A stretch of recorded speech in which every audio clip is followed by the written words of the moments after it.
The founding of the New Age movement can be traced back to the 19th century in Theosophy. This is the group that largely popularized this belief that we are heading out of the age of Pisces and into the astrological age of Aquarius, which to them will be an age of unity of humanity, an age of enlightenment, a spiritual age of consciousness, so to speak.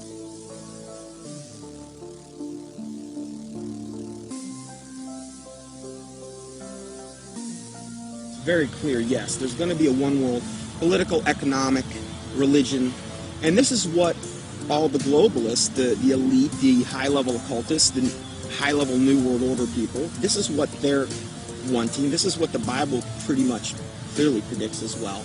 And this is obviously what we're moving to. The Freemason and One World Government advocate Zbigniew Brzezinski said the following in his work Between Two Ages, quote, "The technotronic era involves the gradual appearance of a more controlled society. Such a society would be dominated by an elite, unrestrained by traditional values. Soon it will be possible to assert almost continuous surveillance over every citizen and maintain up-to-date complete files containing even the most personal information about the citizen." This admitted New World Order agenda to create a one-world government that rules over humanity is not only political, it is also spiritual and based on what is known as the New Age. This can be verified with irrefutable documentation. Most of the Christians doing this kind of work have been silenced, so I set out across the border to speak to the few researchers that are still left. There are not many researchers left who have not been deceived by the New Age. Speaking with these people helped confirm my position even more. The New World Order exists. The elite are occultists who adhere to New Age doctrines, and they are responsible for this new trend of discrediting Christianity, Jesus Christ, and the Christian New World Order researchers. There is a voluminous amount of data that I have obtained in my research on this subject, but after watching this production, do not believe me. Don't believe a word of what I'm saying. Do your own independent research and verify this for yourself.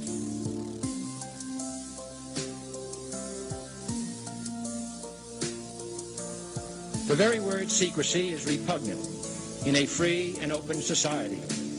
And we are, as a people, inherently and historically opposed to secret societies, to secret oaths, and to secret proceedings.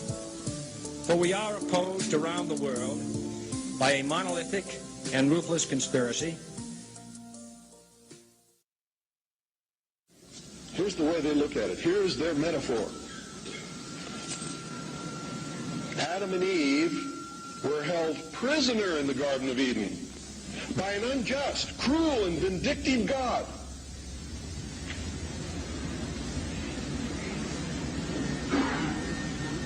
Until Lucifer, through his agent Satan, set man free from this garden by giving him the gift of intellect.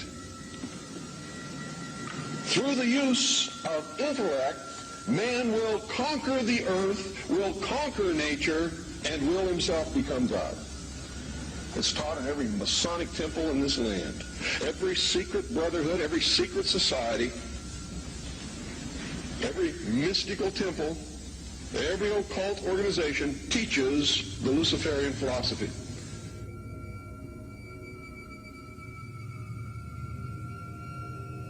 To understand the New World Order and the New Age worldview, we must go back into history and examine its origins. But first we must define our terms.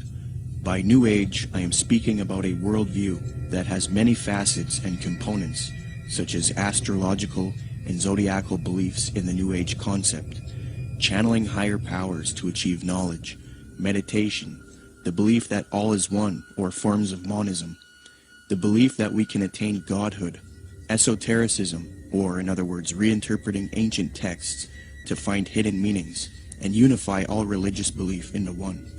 The belief that we need a one-world system for the coming age of Aquarius. By New World Order, I am talking about a political agenda to create a one-world system, one-world government, one-world economy, unity of humanity into one organism, control over humanity, and submission of the masses. But today, the largest countries of the world have agreed a global plan for recovery and reform. I think a new world order is emerging, and with it the foundations of a new and progressive era of international cooperation. To understand what is going on today with respect to the New World Order and the New Age movement, we must have recourse to the 19th century organization called the Theosophical Society. This organization in particular, among others, is largely responsible for the modern New Age movement and the political doctrine known as the New World Order. The founder of this organization was a woman named Helena Petrovna Blavatsky. Born August 12, 1831, Helena Blavatsky was very interested early in her life in the supernatural and the mythological. From 1848 to 1858, Blavatsky would travel the world to ascertain an understanding of the religious traditions of the world. She claimed to have traveled to South America, Egypt, Canada, France, Greece, Mexico, Tibet, India, Germany, and England during this time. It is said that during this travel she learned many mysteries, secrets, and occult knowledge from every walk of life. With all of this new esoteric information in her mind, she moved to New York in 1873. Then in 1875, she formed an occult organization called the Theosophical Society. She founded this society with two men, Colonel Henry Steele Olcott and William Quan Judge. According to Olcott, Theosophy already had thousands of members and branches all over the world by 1885. After New York, Blavatsky and Olcott established the Theosophical headquarters in India, and the membership roster grew increasingly as time went on. Blavatsky's influence came from her writings. Her first book was entitled Isis Unveiled, published in 1877. She started a magazine in 1887 called Lucifer Magazine. Her principal work, The Secret Doctrine, was then published in 1888. She then wrote The Key to Theosophy and The Voice of Silence. These works are now famous, and contained in these writings are the doctrines that helped mold the New Age movement to what it is today. It is said that part of Blavatsky's book, The Secret Doctrine, was channeled to her through an ascended master or highly evolved being called Kuthumi, who spoke to her. Belief in these ascended masters who communicate to humanity is very crucial when studying the New Age. We will look at that doctrine later. The age concept that says humanity is leaving the age of Pisces and entering the golden era or age of Aquarius was popularized by Blavatsky. She taught Theosophists, at any rate, some of them who understand the hidden meaning of the universally expected avatars, messiahs, socioshis, and Christs, know that it is no end of the world, but the consummation of the age, i.e. the close of a cycle, which is now fast approaching. Again, the messianic cycle of the man connected with Pisces. It is a cycle, historical, and not very long, but very occult, lasting about 2,155 solar years. It occurred 2,410 and 255 BC, or when the equinox entered into the sign of Ram, and again into that of Pisces. When it enters in a few years the sign of Aquarius, psychologists will have some extra work to do, and the psychic idiosyncrasies of humanity will enter on a great change. These Theosophists teach that Jesus was simply a representation of the age of Pisces, and that he was an initiate into the mystery schools, or cults of spiritual teachers and masters. They teach people that the new age of Aquarius is going to be that of a utopia, where the world unites into a one-world system, the exiting out of Jesus' age, and the entering into a new world teacher's age. They say each age is accompanied by a great world teacher, be it Buddha, Jesus, etc. So for the advent of the age of Aquarius, they claim a new world teacher will guide humanity into it. Blavatsky was reluctant to fuse these theosophic beliefs with politics, however. Nonetheless, she still advocated monism and a one-world brotherhood, or uniting, of mankind.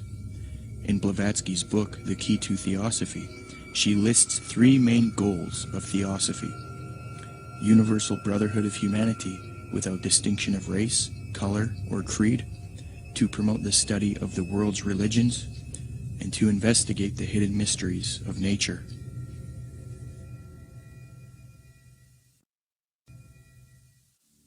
As time went on, Theosophy got very popular.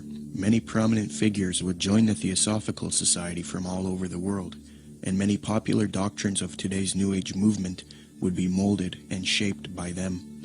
Theosophy is the first major New Age group, and they are largely responsible for many of the modern New Age beliefs, including the belief that Jesus represented the sun god.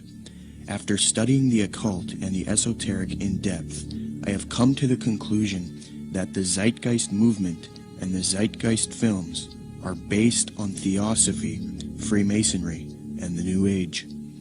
For those who are unfamiliar, in 2007, a man named Peter Joseph released a film called Zeitgeist. This film received millions of views on the internet and became very popular. Then in 2008, Zeitgeist Addendum, the sequel, came out. From there, Peter Joseph established the Zeitgeist movement. Whether Zeitgeist was a film that was intended by Peter Joseph or whoever was behind it to be what it ended up being, I don't know. But I can say that the message that's being expressed by Zeitgeist is without a doubt the most clear depiction of the mystery school ideology. And it's done in such a way to be, it's kind of what I've described as a sort of mystery schools for dummies. It's a way to get people that normally wouldn't be setting foot to any various secret societies. It's a way to indoctrinate them and get them to believe in the same sort of elitist mindset without having to go through any particular initiation. It's also usually accompanied with an idea of pride. That is that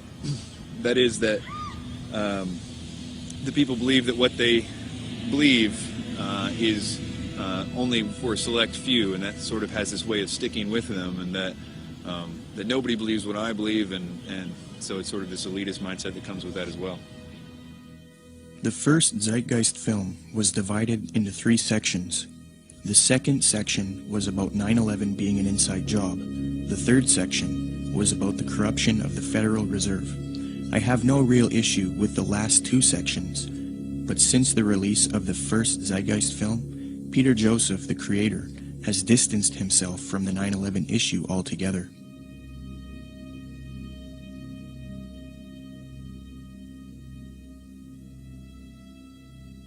This makes me wonder if the only reason he spoke about 9/11 in the first film was to get the 9/11 Truth movement on board with his agenda. The first section of the film is what I have an issue with.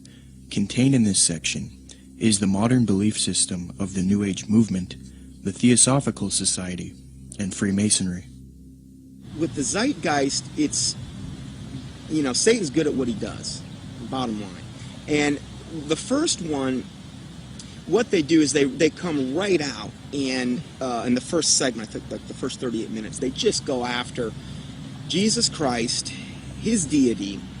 Basically, what they try to do is convince everyone that Jesus Christ is just a knockoff of Horus and a lot of the other pagan deities, and they try to draw all these parallels and similarities. These parallels and similarities have all been debunked by Bible scholars and things. In fact, I think there's even a couple challenges up on the internet, the Zeitgeist Challenge, where they offer money if they can actually. So they've been debunked. I've done, oh my word, I don't know how many teachings debunking both movies. But if somebody were to see that for the first time and not know any different, oh, hey, it sounds convincing, sounds, this or that. And so what they've got to do is discredit the Word of God, the deity of Jesus Christ. As Theosophy grew, it produced influential figures such as Annie Wood Besant, born October 1st, 1847. She was a Marxist and a socialist. Besant was so inclined towards socialism that she defended it in public debates. One such debate was conducted between her and a man by the name of G.W. Foote, a secularist who supported republicanism.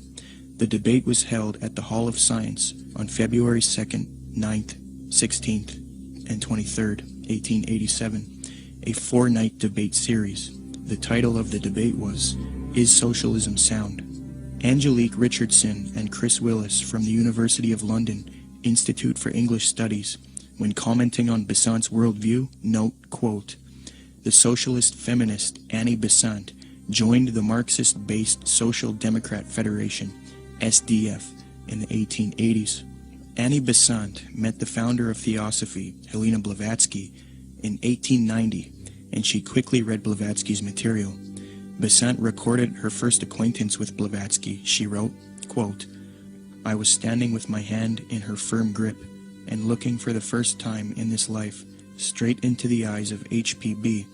We rose to go, and for a moment veil lifted, and two brilliant, piercing eyes met mine, and with a yearning throb in the voice, 'Oh, my dear Mrs. Besant, if you would only come with us.' I said a commonplace, polite goodbye, and turned away with some inanely courteous and evasive remark.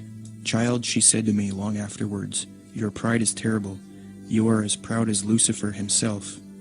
Besant would get involved with the secret society known as Freemasonry. In 1902, she established the International Order of Co-Freemasonry, and then set up lodges all over the world with theosophic underpinnings. Theosophy, Freemasonry, and Marxism are all connected with the New Age movement. Besant would become president of the Theosophical Society in 1908. As I give you the history and lay the framework for the origins of the modern New World Order ideology and the New Age movement, it is important to note the role of Freemasonry. As previously noted, Theosophy and Freemasonry were somewhat affiliated in the late 19th century. In fact, Helena Blavatsky received an honorary degree of Apprentice Companion, Perfect Mistress, Sublime Elect Scotch Lady, from the rite of adoption. She was awarded with these titles by the 33rd degree Freemasons John Yarker, M. Kaspari, and A.D. Lowenstock. Here is a reprint of the Masonic certificate that Blavatsky received.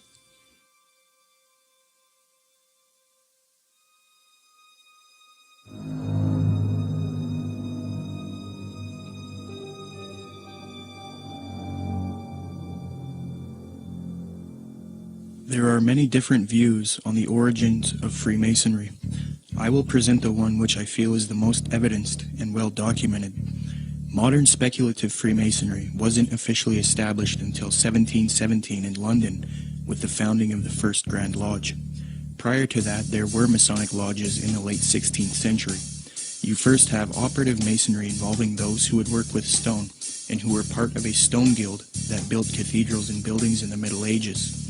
Around the 17th century, these operative Masons started accepting people into their craft who were not simply stoneworkers. Soon Masonry was not simply limited to stoneworkers. They then later developed into modern speculative Freemasonry of today, which involves secret handshakes, codes, symbolism, mythology, and legendary. The earliest documentation of the word Freemason is in the calendar of the coroner's rolls of the City of London.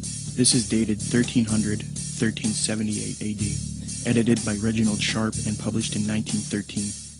Commenting on the origins of Freemasonry, Harry Carr remarks, quote, "It developed in Britain out of the building trades and fraternities, whose history goes back some 600 years in England. I do insist, however, that our present-day speculative Freemasonry is directly descended from the operative Masonry, whose beginnings we can trace back to the earliest record of organization among Masons in 1356.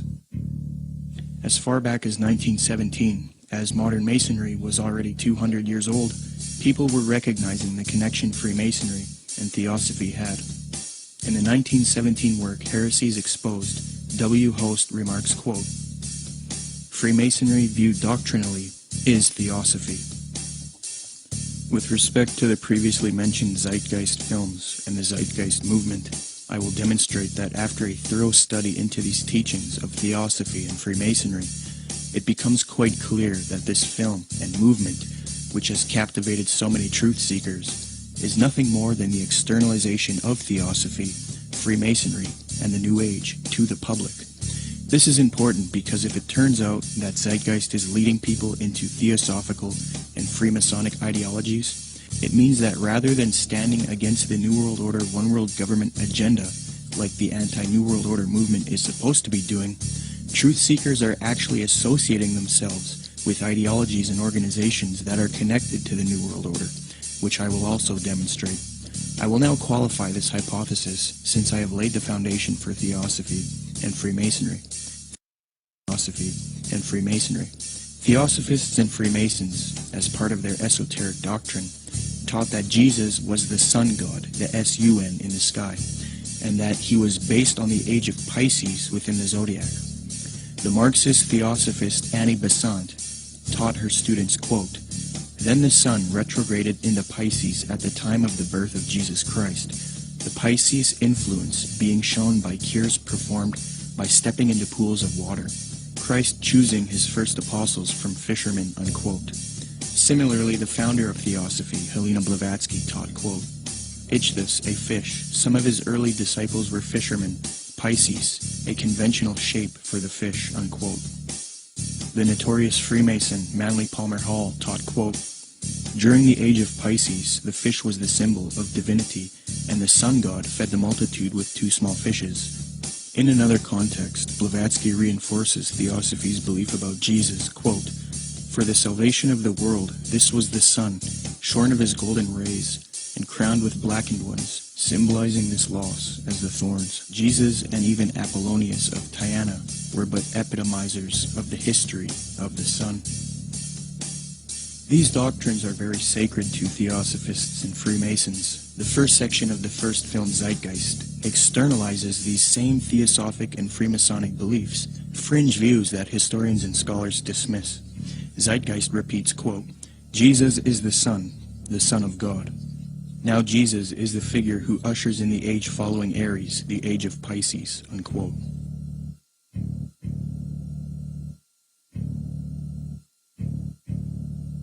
Now, noticing these parallels, one might think that Peter Joseph, the creator of Zeitgeist, was ignorant of the fact that he was indoctrinating people into Theosophic and Freemasonic ideologies. However, Zeitgeist is not only spreading these doctrines of Theosophy and Freemasonry, but Zeitgeist also associates itself with prominent Theosophists, Freemasons, New Agers, and occultists in their own transcript for the film, leaving little debate as to the connection it has to these groups. Zeitgeist listed all of its sources for the film in its online transcript, and among the names of people appealed to are Helena Blavatsky, the founder of Theosophy, the Freemason Albert Churchward, New Ager Acharya S., New Ager occultist and theosophical apologist Jordan Maxwell, the Druid Gerald Massey, Edward Carpenter, the socialist and acquaintance of Theosophist, Freemason and Marxist Annie Besant, the Freemason Manly P. Hall, and the Druid Godfrey Higgins, who is associated with Helena Blavatsky. The fact that Zeitgeist chooses to associate itself with these prominent Freemasons, Theosophists, New Agers, and occultists shows us why the truth movement should avoid them. It is a well-known fact that these same esoteric organizations have openly stated that they wish to indoctrinate the public with their esoteric religious ideas and externalize their views to humanity, eventually resulting in a new world order for the age of Aquarius, which they all await with anticipation. Let me qualify this. As Theosophy grew, it produced another prominent woman named Alice Bailey, born June 6, 1880. She is one of the most influential Theosophists, and it was her who was responsible for convincing New Agers that humanity needs to make a one-world government and one-world religion for the age of Aquarius. In order to achieve this system, she deemed it necessary to teach humanity the religion of Theosophy and Freemasonry, the same doctrines that Zeitgeist is now spreading. Speaking on the spiritual war between esotericists and people who refuse to accept the New Age, she says, quote, "It will be fought largely with mental weapons and in the world of thought. It will involve also the emotional realm from the standpoint of idealistic fanaticism. This inherent fanaticism will fight against the appearance of the coming world religion and the spread of esotericism. It must not be forgotten that only those souls who are on the probationary path, or the path of discipleship, will form the nucleus of the coming world religion. There is no question, therefore, that the work to be done in familiarizing the general public with the nature of the mysteries is of paramount importance at this time. When the Great One comes with his disciples and initiates, we shall have the restoration of the mysteries and their exoteric presentation as a consequence of the first initiation." Alice Bailey also reveals that Freemasonry is meant to produce advanced occultists and is in accord with the theosophical goals. Quote, "The Masonic movement, when it can be, divorced from politics and social end, from its present paralyzing condition of inertia, will meet the need of those who can and should wield power. It is the custodian of the law, it is the home of the mysteries and the seat of initiation. It holds in its symbolism the ritual of deity, and the way of salvation is pictorially preserved in its work. The methods of deity are demonstrated in its temples, and under the all-seeing eye, the work can go forward. It is a far more occult organization than can be realized, and it's intended to be the training school for the coming advanced occultists, unquote. The main source of Zeitgeist is Acharya S. She advocates one world system under the age of Aquarius. This is very interesting as the main source that this traces back to is Alice Bailey. You can trace this to one book in particular called The Externalization of the Hierarchy, which advocates this extensively and even openly admits this in the first few pages of that volume. In his book, The Arcana of Freemasonry, the Freemason Albert Churchward that Zeitgeist appealed to gave the following admission, quote, "Can the unity of the world be accomplished by Freemasons? Yes, and by Freemasons only." There is a common misconception about Freemasonry, and that is that many people believe it is merely a friendly fraternity where men meet up to network and socialize. This is partially true, but there are elements of Freemasonry that are not so innocent. The Freemasonic Society was infiltrated in the late 18th century by an organization called the Order of the Illuminati. There's a lot of fictional, embellished information about the Illuminati, but if you sift through all of the data, there are some very important key facts. All historians will grant that the Illuminati certainly existed in Bavaria, Germany, and that it was founded in 1776 by a man named Adam Weishaupt. This organization was a type of revolutionary organization that sought political and societal reform. The order grew and became very popular. It was then outlawed by the patriotic ruler of Bavaria, Duke Karl Theodor. He issued 3 edicts against the Illuminati, the third being in 1787. Illuminati writings were discovered after raids of castles and arrests of members. These writings were then translated from Old High German by 2 men contemporary with the Illuminati, Abe Barrel and John Robison. The writings were published in their works, Proofs of a Conspiracy and Memoirs Illustrating the History of Jacobinism. The writings revealed that the Illuminati wanted a one-world system ruled by them, the overthrow of religion, and the infiltration of Freemasonry to achieve this, so that they could operate under another name and occupation. The founder of this order, Adam Weishaupt, stated, quote, "Do you realize sufficiently what it means to rule in a secret society, not only over lesser or more important of the populace, but over the best of men, over men of all ranks, nations, and religions, to rule without external force, to unite them indissolubly, to breathe one spirit and soul into them, men distributed over all parts of the world." The prolific Freemasonic author and historian Albert Mackey reports, quote, "To give the order a higher influence, Weishaupt connected it with the Masonic institution, after whose system of degrees in esoteric instruction and of secret modes of recognition it was organized. The order at first was very popular, and enrolled no less than 2,000 names upon its registers, among whom were some of the most distinguished men of Germany.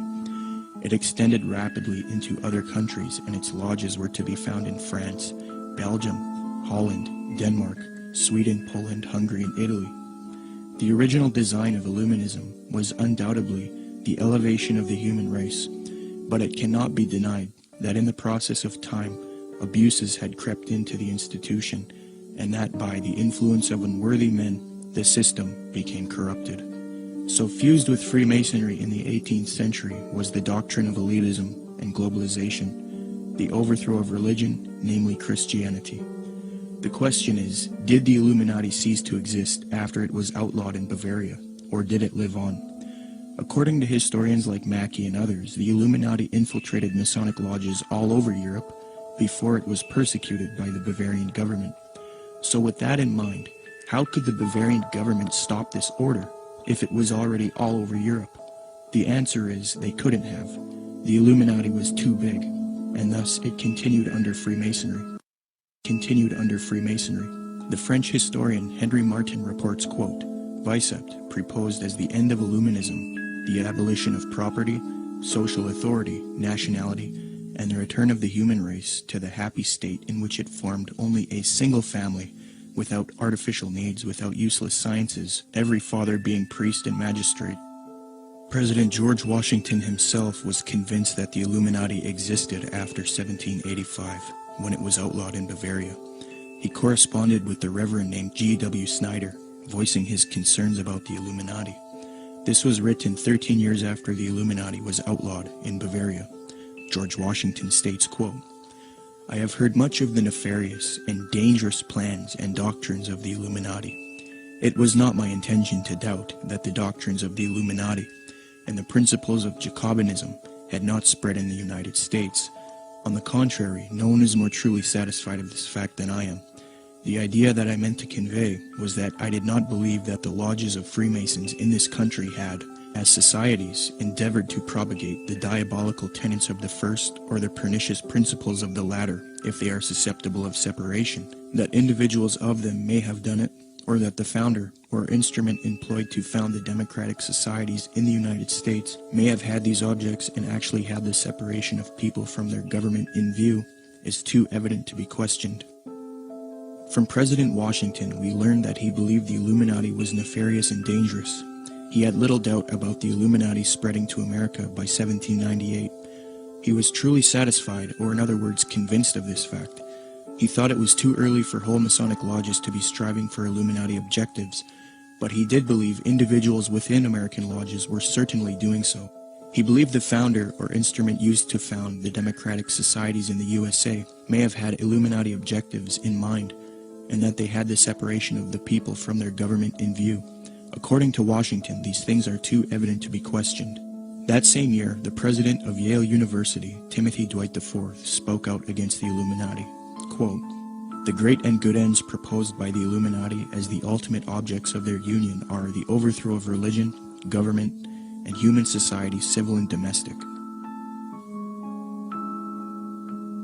Joseph Willard, the president of Harvard University, said in a speech in New Hampshire, quote, there is sufficient evidence that a number of societies of the Illuminati have been established in this land of gospel light and civil liberty, which were first organized from the Grand Society in France. They are doubtless secretly striving to undermine all our ancient institutions, civil and sacred. These societies are closely leagued with those of the same order in Europe. They have all the same objects in view. The enemies of all order are seeking our ruin. Should infidelity generally prevail, our independence would fall, of course. Our republican government would be annihilated.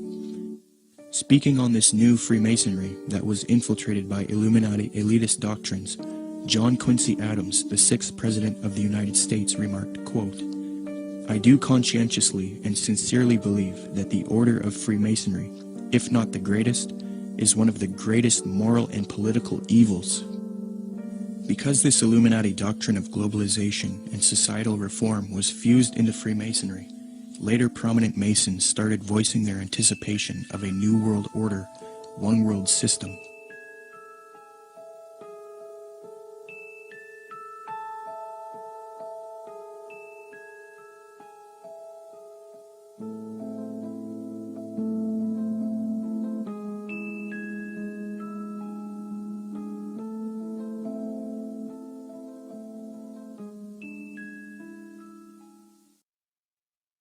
Freemasonry is just one of many ways to get people into the occult. But even more than that, it's able to get them into a really sort of packaged way to produce people that can be used in a more mechanical way in the system. That is, that they can be put into places of power to turn a lot of the gears and things like that. Let me demonstrate that the high levels of Freemasonry and Theosophy are now simultaneously striving for a new world order, one world religion. Their dogma is that for the upcoming age of Aquarius, humanity needs to unite into a one world government or new world order. The former Supreme Grand Master of the Fraternity of the Rosy Cross, or FRC, Reuben Swinburne Clymer, wrote in his work Ancient Mystic Oriental Freemasonry, quote, "Mystic Masonry is not only the key to the religion taught to all men in all ages from the very beginning of conscious life up to the present, but it holds the keys to these religious and is, in fact, the very repository of religion itself. It has for its object the uniting of mankind into a universal brotherhood." The 19th and 20th century Freemason and Rosicrucian Arthur Edward Waite admitted that secret societies he was involved with control political, scientific, and religious affairs. Waite believed that these societies always existed in every nation and are connected to modern societies, which I believe can be disputed. But nonetheless, he stated the following in his work, The Real History of the Rosicrucians, quote, "Beneath the broad tide of human history, there flow the stealthy undercurrents of the secret societies, which frequently determine in the depths the changes that take place upon the surface. These societies have existed in all ages and among all nations, and tradition has invariably ascribed to them the possession of important knowledge in the religious, scientific, or political order, according to the various character of their pretensions," unquote. The official Freemasonic Scottish Rite magazine, entitled The New Age Magazine, admits that it is for a new world order, new world religion, and new age. Quote, "Great God our King has chosen the great American public schools to pave the way for the new race, the new religion, and the new civilization that is taking place in America. Any mother, father, or guardian who is responsible for the taking away of the freedom of mind, freedom of will, or freedom of spirit is the lowest criminal on earth, because they take away from that child the God-given right to become part of God's great plan in America for the dawn of the new age of the world." 33rd degree Freemason Manly Palmer Hall advocated world government, quote, "The new Atlantis sets forth an ideal government of the earth. It foretells that day when in the midst of men there shall rise up a vast institution composed of the philosophic elect, an order of illumined men band together for the purpose of investigating the laws of life and the mysteries of the universe. The age of boundaries is closing, and we are approaching a nobler era when nations shall be no more, when the lines of race and caste shall be wiped out, when the whole earth shall be under one order, one government, one administrative body," unquote. Alice Bailey, the prominent theosophist, stated, quote, "The new era is coming. The new ideals, the new civilization, the new modes of life, of education, of religious presentation, and of government are slowly precipitating, and nothing can stop them." N. Sri Ram, a prominent theosophist and New World Order advocate, stated, quote, "Let us first consider the restoration of the mysteries. It is well known among members of the co-Masonic movement that its work has been faithfully continued up to the present, and that its number of lodges has steadily increased. I imagine that at such an auspicious time, when the inner and outer worlds will have come much nearer together, some of the great leaders of the hierarchy might take part in the outer work of reconstruction, and will then become the recognized leaders of the new world government," unquote.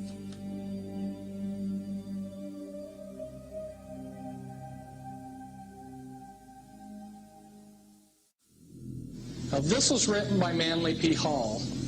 Manly P. Hall was both a Grand Master within Freemasonry, and he was a Grand Master in the Illuminati. And he says, "All of sincere heart will find consolation in the conviction that powers beyond and above human corruption continue to administer the destiny of the globe.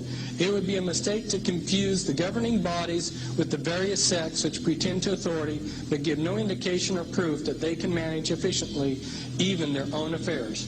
Now, Manly P. Hall knows who he's referring to here because he's part of that secret body. But of course, he speaks positively of it. The Zeitgeist films and movement have more ties to Theosophy and Freemasonry. At just 2 minutes into the second Zeitgeist film, Zeitgeist Addendum, a lecture of a man by the name of Jiddu Krishnamurti is played. Jiddu spent much of his childhood in southern India. Jiddu's father was a member of the Theosophical Society in southern India. When Jiddu was a boy, he was discovered by the theosophist C.W. Ledbetter. Ledbetter was a man who was brought up on charges of immoral behavior with young boys, yet he still had a close relationship with the president of Theosophy, Annie Besant. Ledbetter and Besant would adopt Jiddu and take him to England. They raised him and brainwashed him into the theosophic esoteric teachings.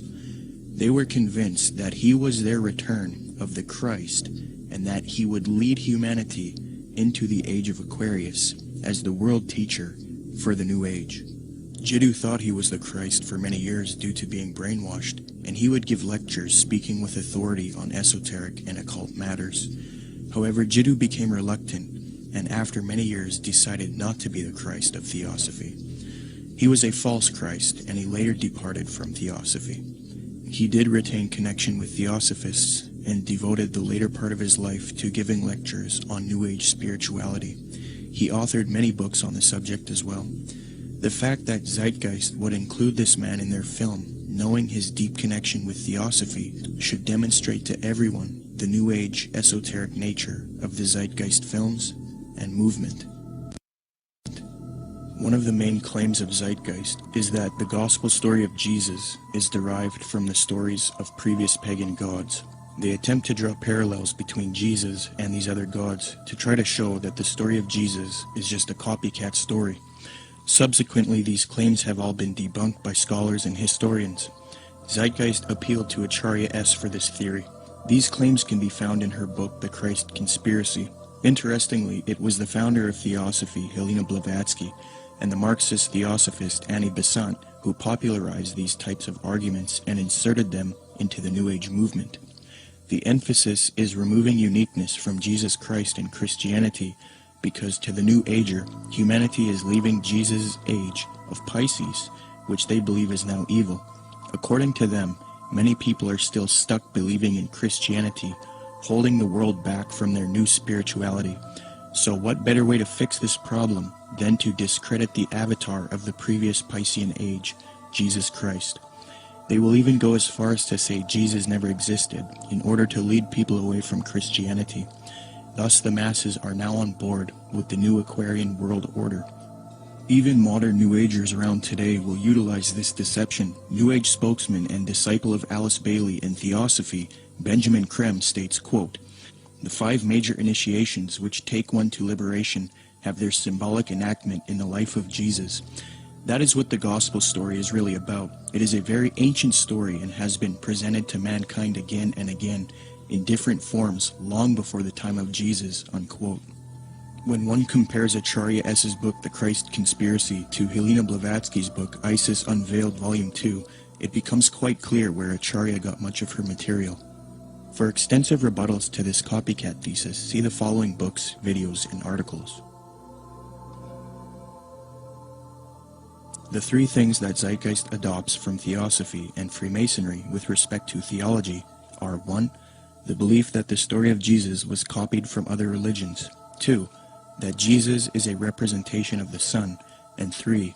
That Jesus ushered in the age of Pisces. It makes sense why Theosophists would spread these views, because they want a world system for the age of Aquarius, and in discrediting Christianity and connecting Jesus to astrology, they can get apostate Christians on board. But why then does Zeitgeist spread this propaganda?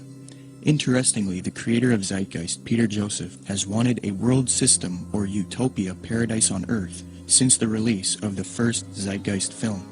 And as far as the spiritual aspect of life, you know, we're all pure spirituality. Of course there's something outside of understanding, because we're just a fragment inside this larger whole. I end Zeitgeist with a very positive note. We're talking about the consciousness, the whole consciousness, because you can scientifically orient yourself and even more importantly, spiritually orient yourself into a collective consciousness to realize that we're all one organism. And the moment people stop dividing themselves up and generating religious division, political division, the moment people stop fighting amongst themselves is the moment paradise will dawn. Similarly, Zeitgeist's main source, Acharya S., has advocated the New Age of Aquarius that the elitist Theosophists and Freemasons await in her 1999 work, The Christ Conspiracy, quote, "But the future is now, and the maneuvers are being unveiled. As far as Christianity's role in this new age, Carpenter states, quote, Christianity, therefore, as I say, must either now come frankly forward and acknowledge its parentage from the great order of the past, seek to rehabilitate that, and carry mankind one step forward in the path of evolution, or else it must perish. There is no alternative. Despite the vilification of the so-called New Age movement, the fact is that we are entering into a new age. The age referred to in the gospel tale is that of Pisces, and through contrivance and duplicity, coercion and slaughter, the fish god Jesus, the Piscean solar avatar, has indeed been with us, but now it is the close of the age, and his time is over. As Hancock says, we live today in an astrological no man's land, at the end of the age of Pisces, on the threshold of the new age of Aquarius. Traditionally, these times of transition between one age and the next have been regarded as ill-omened. Ill-omened verily, as the ongoing destruction of the earth and the endless warfare over ideology will indeed produce the Armageddon so long awaited and planned by those who cannot live for today but must look towards an afterlife. By realizing the cultural unity revealed behind the Christ conspiracy, however, humanity can pull together and prevent this fall to create a better world. 75 years before Zeitgeist's main source Acharya S. penned that admission, the former president of Theosophy, Annie Besant, wrote something almost exactly the same, quote, The equinox will reach the sign of Aquarius, coinciding the great cycle of influence. We can indeed hope to put a complete end to all the influence of the past cycle, with its tyranny, slavery, war, and cruelty. This is one of the great transitional epochs, and the karma before humanity as a whole, and to every group in particular, is to reform itself from slavery, female subjection, war, and cruelty, and establish a civilization based on humanness and interest in spiritual matters. New Age author Gail Fairfield explains what is expected for the supposed upcoming age of Aquarius. She states, quote, The sign of Aquarius is the sign of focused concepts. It concentrates intently on developing its ideas and then applies them to the betterment of humankind. It has talent for rapidly correlating all the information available into a political, ethical, spiritual, technological system. Aquarius creates optimal features for individuals and for humanity because it needs alternatives, possibilities, and something to move towards. Overall, Aquarius is a reformer and visionary working to create its utopia, unquote. Isn't it interesting that right after Zeitgeist promoted the Aquarian New Age concepts in the first Zeitgeist film, the second film, Zeitgeist Addendum, then goes on to convince its followers to strive for a similar Aquarian one-world system, New World Order, called the Venus Project. Indeed, the solution offered by the film Zeitgeist Addendum is that humanity needs to unite into the very same thing that Theosophy and Freemasonry wants it to unite into, a one-world universal esoteric brotherhood of humanity. A new world order. I think that the coming new system that the occultists speak of it's really crucial to understand that what they're talking about is not going to look like what we think the New World Order's control grid will look like. They believe that the utopia will be one of a spiritual utopia, one that's free of wars and religion. It's easy for a lot of people to have idealistic views about it. They're going to make it sound wonderful, which is what like the Zeitgeist Addendum particularly does in the second part, where they talk about, oh, we're going to like, you know, have free energy, we're going to provide your needs. There's been talk about erasing all debts. That's more the Venus Project is more what is it Jacques Vallée? Jacques Fresco. That's more what he's into. Okay, this is his utopian approach to the New World Order, where I literally heard him say on the addendum, where he said, "We'll have no laws. All laws will be done away with." I thought to myself, "Oh, law? I mean, nobody's going to have to work.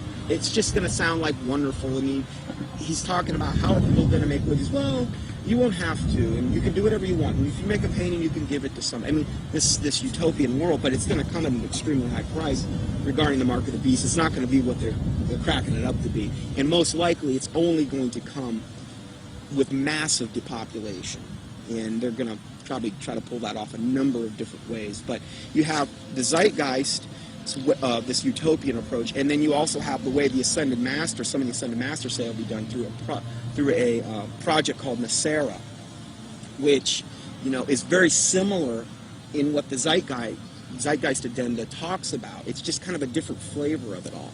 So, which one they're actually going to be able to pull off? It's up, if the Lord lets them do it. It's kind of up to the Lord. It's hard to say which way it'll go. Which one they're actually going to be able to pull off? It's up, if the Lord lets them do it. It's kind of up to the Lord. It's hard to say which way it'll go. The Venus Project looks like Francis Bacon's New Atlantis, this concept that has been with the occult realm for a long time. Whether they call it the New Atlantis or whether they call it some coming utopia or some Platonic version of the New Age, the New World Order, a lot of people, those terms were viewed in a completely different context that I think a lot of us in the truth movement see the New World Order. It's a totally different thing that they're hoping will happen. And I think that we can be in danger if we think that the New World Order is just going to be a police state control grid, which I think it will be, but I think it will be in the context of a lot of supernatural things going on. So it's going to look like the old world order is gone. And in doing so, it's going to be exactly what those like Francis Bacon and all the others have mentioned. This New World Order is going to be proposed to look just like the Venus Project, but I can tell you that won't be the case for very long. It might be right at the beginning, but not as it goes on. According to the New Agers, Theosophists, as well as many elitists and Freemasons, there exists a group of highly evolved men and women called the Masters of Wisdom. These powerful groups claim that Buddha, Krishna, Muhammad, and Jesus were all masters of wisdom, and that a being named Maitreya is the leader of these beings, who in turn is subject to the true leader, Sanat Kumara. New Age Theosophist Dane Rudhar concedes that the leader of the Masters, Sanat Kumara, is in fact Satan, according to the esotericists. Quote, Satan is an anagram for Sanat Kumara, who in the esoteric philosophy of India is the Promethean being who gave mankind the fire of self-conscious and independent individual selfhood, unquote. John Michael Greer in the New Encyclopedia of the Occult notes, quote, Satan has a possible echo in theosophic lore, where the Lord of the world, the spiritual ruler of the earth, and the head of the Great White Lodge is Sanat Kumara, a lord of the flame who descended to earth from Venus in a fiery chariot some 6 million years ago, unquote. Helena Blavatsky taught her students that it is actually Satan who is God, the Messiah, and that Jehovah is the evil one. She stated, quote, It is but natural, even from the dead letter standpoint, to view Satan, the serpent of Genesis, as the real creator and benefactor, the father of spiritual mankind. For it is he who was the harborer of light, bright radiant Lucifer, who opened the eyes of the automation created by Jehovah, as alleged, and he who was the first to whisper, In the day ye eat thereof, ye shall be as Elohim, knowing good and evil, can only be regarded in the light of a savior, an adversary to Jehovah, the personating spirit. He still remains in esoteric truth, the ever-loving messenger, the angel, the seraphim and cherubim, who both knew well and loved still more, and who conferred on us spiritual instead of physical immortality. The Theosophist H. Alexander Fusel seeks to deify Satan, quote, Satan, then, was originally a divine being destined to carry light and life to the netherworlds. He stands for the gift of free will and self-conscious mind to man, a power which at once seduces and uplifts man, for with free will comes the power to go astray. Satan is therefore man's teacher, unquote. Once you are willing to give worship to Satan is when you are given a certain kind of power that the deceived, those that are just thinking it's them or thinking that something else, can't have access to. So Freemasonry is a systematic way to get people to that level without actually just coming out and saying it right at first. One of the former leaders of the Theosophical Society, who was contemporary with Blavatsky and Annie Besant, tells us what the 19th century position on Satan is. In his work Spiritualism, Madame Blavatsky, and Theosophy, Rudolf Steiner states, quote, Lucifer is not a being that we can see with our present-day physical eyes. Lucifer can be seen only with the awakened clairvoyance. Seen clairvoyantly, in fact, Lucifer is a particular being who was left behind during the moon phase of evolution, unquote. N. Sri Ram, who often gave lectures at the United Nations, a major theosophist and writer for Lucifer magazine, clarifies, quote, "The adversary, or Satan, is no other than Lucifer, the light-bearer, the bright morning star. He is the initiator, awakening the divine faculties of intellect on man. He is the king of the fallen angels, spirits from higher spheres, who descended among primitive mankind of the third race, to develop in man, and endow him with his self-conscious mind, or manas," unquote. Theosophy teaches that Satan or Lucifer is actually a divine being who saves humankind and brings him consciousness. Many modern influential New Agers who were deceived by Theosophy repeat the same theme. David Spangler admits that Lucifer is a being that New Agers honor, and the light of Lucifer is the light of God. Quote, "The true light of Lucifer cannot be seen through sorrow, through darkness, through rejection. The true light of this great being can only be recognized when one's own eyes can see with the light of the Christ, the light of the inner sun. Lucifer works within each of us, trying to bring us to wholeness. And as we move into a new age, which is the age of man's wholeness, each of us, in some way, is brought to that point which I term the Luciferic initiation, the particular doorway through which the individual must pass if he is to come fully into the presence of his light and his wholeness. Lucifer comes to give us the final gift of wholeness. If we accept it, then he is free, and we are free. That is the Luciferic initiation.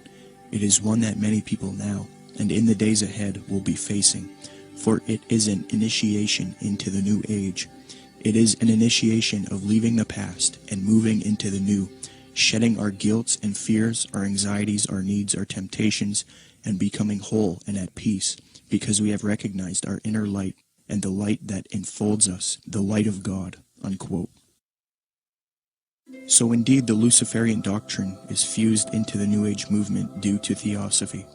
Along with this doctrine is the belief that because of Satan, man is now thinking he will evolve, conquer the world, conquer nature, and become a god. The Freemason W.L. Wilmhurst bolstered the fact that Freemasonry is aimed at creating god men. The purpose of initiation is attaining godhood, he states, quote, "The height of the lodge, even as high as the heavens, implies the range of consciousness possible to us. When we have developed our potentialities to the full is infinite. Man who has sprung from the earth and developed through the lower kingdoms of nature to his present rational state has yet to complete his evolution by becoming a godlike being and unifying his consciousness with the omniscient, to promote which is and always has been the sole aim and purpose of all initiation," unquote. Danny and Englewood, you're on the air. Go ahead. Yeah, you're going to take this the wrong way, Peter J., director of Zeitgeist, but what you just said sounds exactly like Satanism. Not saying that you are satanic. I don't believe in Satanism. If you want to use that word, you know what Satanism is? You know what Satanism is? Atheists. People who do not believe in a God. People who believe that man is a God. That's what Satanism is. You are God. Okay, then you are a Satanist. You are God. You are God. You are God.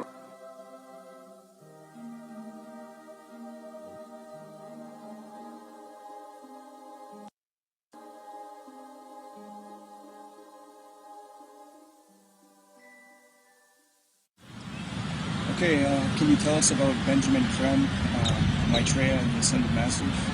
Okay, well, Benjamin Creme was born in 1922, and in 1959 he was contacted by one of the masters, Ascended Masters. They didn't really get real specific who actually contacted him first, but what they did is asked him if he wanted to participate in this coming, where he would actually talk about and be kind of like the John the Baptist for the coming Maitreya, as they called him. And he accepted, and in 1975 he started Share International, which is kind of like the mouthpiece for who they call Lord Maitreya. And in 1977, Maitreya actually made according to them, his physical appearance, where he came from the Himalayas, and supposedly he occupied a body, came in on a plane from the Himalayas, and they even used that whole thing about him coming from the Himalayas in 1977 to say that this fulfills the Bible scriptures where it said he will come in the clouds, which is such a joke. But so Maitreya has really been, or Benjamin Creme has really been, like, again, the kind of like the false version of John the Baptist for Maitreya ever since, really. He's went around, lectured. He lectures at different various occult groups. He lectures at Masonic halls and these types of things, places where he feels comfortable at.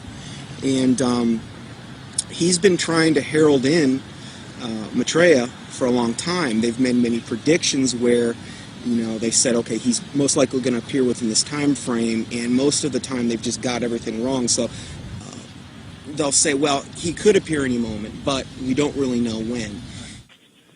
The New Age religion, folks, is going to have a worldwide leader, a charismatic political and religious leader that they call Lord Maitreya. At least so far, that's who they call him, or that's what they call him. This individual, as far as I know, has not made his public appearance yet, but the New Agers claim that he is on the earth at the present time. They claim that he came to live with the Asian community in East London, England, in July 1977 by descending from his ancient retreat in the Himalaya mountains along the border of India and Tibet.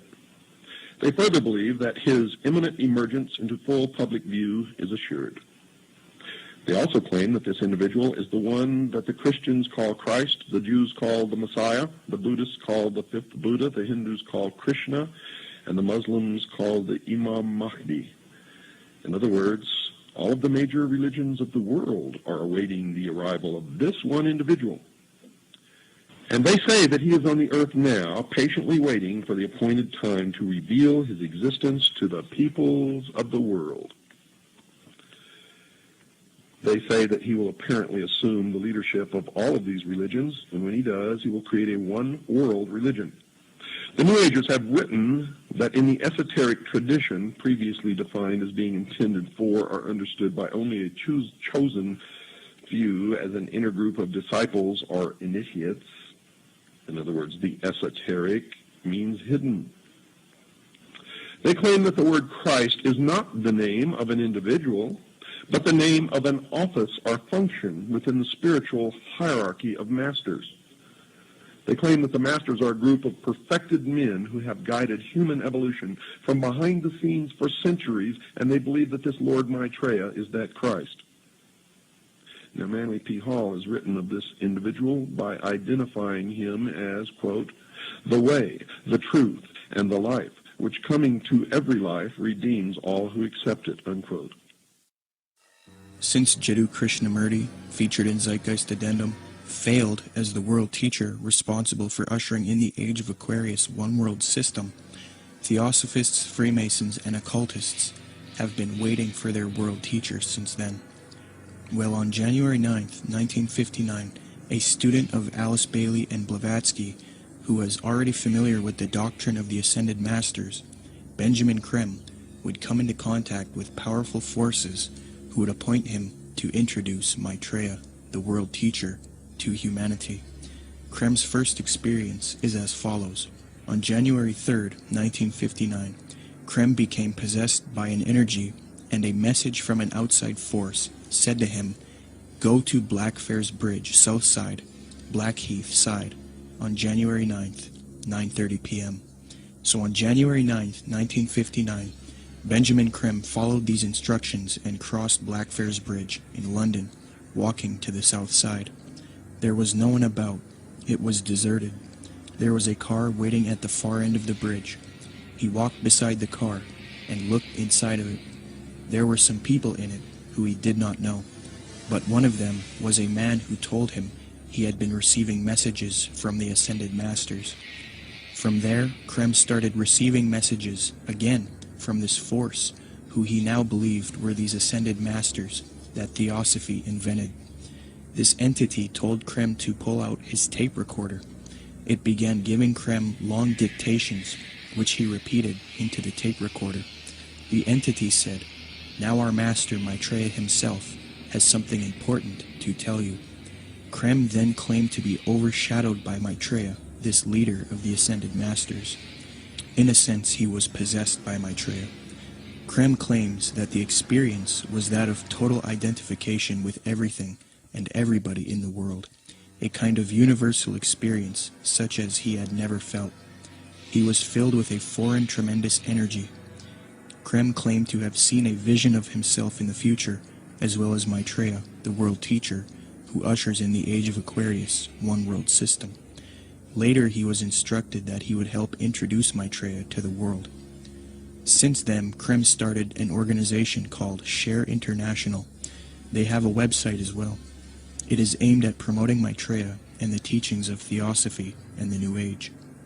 Krem admitted that he was influenced by Helena Blavatsky and Alice Bailey. Quote, "To many today, this awareness includes the recognition of higher states of consciousness attained by those who make up the emerging spiritual kingdom, the masters and initiates of the world. Their existence was first revealed in modern time by H.P. Blavatsky, co-founder of the Theosophical Society, as long ago as 1875. A more detailed communication about the masters and their work was given by Alice A. Bailey between 1919 and 1949. In her book, The Externalization of the Hierarchy, she revealed the existence of a planned return to physical plane work and activity by this group of enlightened men, which return, I submit, has already begun." I think that what Blavatsky wrote down, even by her own admission, was not written by a ascended master, and I don't think that ascended masters exist. She was being deceived, regardless of what we think. We have to at least believe her and the others involved in the high levels of the Theosophic movement, that what they got, the core levels, their secret doctrine, was given to them by off-world entities. The research becomes, who are these off-world entities? And this is the other part of that research. Is what those entities said true or not?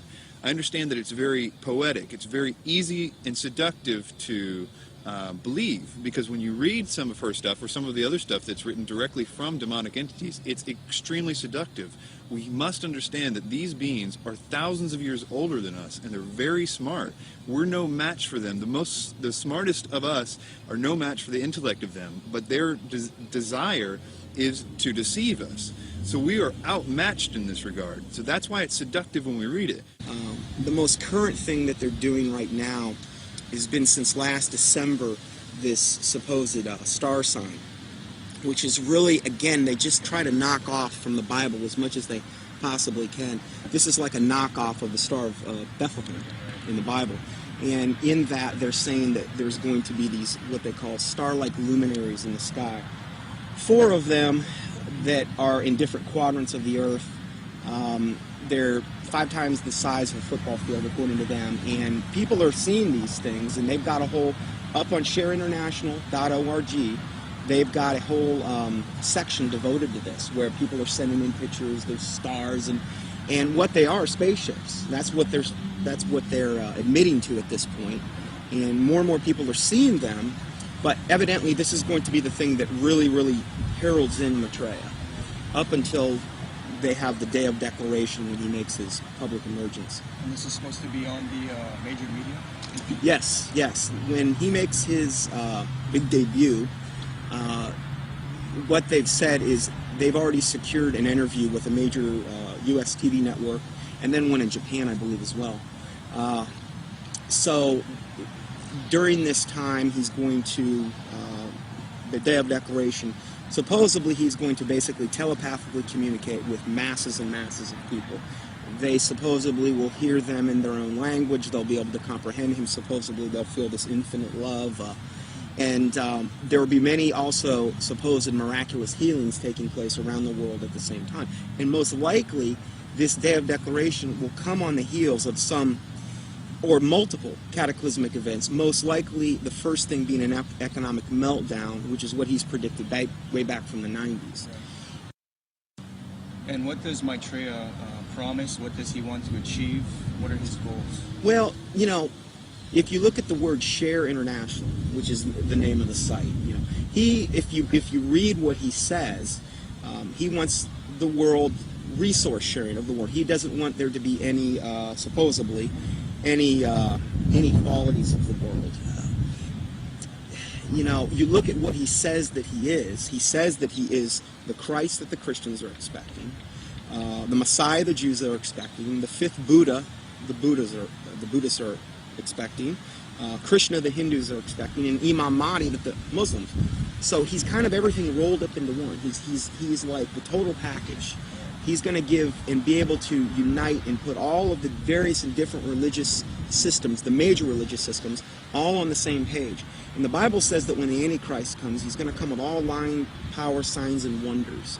And he's going to deceive the whole world by which the miracles that he's going to do. So he's taking credit for every single miracle that's going on right now, whether it's a Marian apparition, which would be to him the ascended Master Mary, because he's got a whole band of masters that he's going to be coming with. And so he's taking credit for everything. Every miracle that you're seeing going on in the world right now, whether it's a Catholic miracle, whether it's some type of energizing of water, whether it's some bleeding statue, whether it's, you know, some Hindu miracle, crosses of light, they've seen those in different and various churches.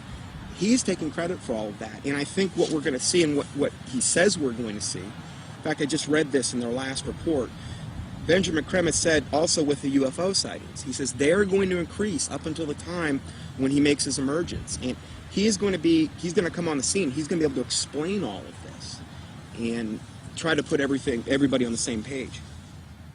My personal belief is that the Antichrist, or the world teacher, will seem to actually be Christ, in the sense that he will seem to destroy some old system and some old bad leader. And I think that it will somehow be tied to, I don't know, this is my guess, but it will somehow be tied to some sort of fake or alien invasion or presence of some sort. I don't know if Maitreya fits all those characteristics, but I wouldn't doubt it for 1 minute if he was. My personal opinion is that Krim is somebody who is being talked to by entities and is doing what he's told to be doing. But you have to understand, a lot of times with people that are channeling entities like that, they oftentimes do and say things that don't come true, because the demons themselves don't know when. They're still on a timeline that they can't tell when something's going to happen. So they're always keeping something ready to happen in case when they finally can. So in the case of that, like if you look at the Blossom Goodchild thing and these ideas that were consistently put out by channeled entities and things, it never came to pass because they don't have control over the timeline. They just have to always be ready. According to Share International and the Swahili edition of the Kenya Times, Maitreya made an appearance June 11, 1988, to a local congregation in Nairobi, Kenya. The editor of the Swahili edition of the Kenya Times, a veteran journalist named Job Matungi, witnessed the event and took some pictures. A summary of his article as it appeared in his newspaper is as follows, quote, "The tall figure of a barefooted, white-robed and bearded man appeared from nowhere and stood in the middle of the crowd. He was walking slowly towards the new church building, away from the tent. Mary walked with him side by side. I stared at the stranger without blinking, wafted on top of his turbaned head, his feet, and his entire body. In clear Swahili, which had no traces of accent, the strange man announced that the people of Kenya were blessed, especially those who had gathered at the venue that afternoon. We are nearing the time of the reign of heaven, but before that I shall come back and bring a bucket full of blessings for all of you, the man said." A bucket full of blessings is a reference to the astrological symbol for the age of Aquarius. Aquarius is depicted as a man carrying a pitcher of water in the zodiac. But continuing with the article, quote, "It took the crowd nearly 20 minutes to recover after the man left the meeting in a car belonging to a Mr. Gurnam Singh, who offered to give him a lift. But it will probably take Mr. Singh his lifetime to recover from the shock he got 2 minutes later.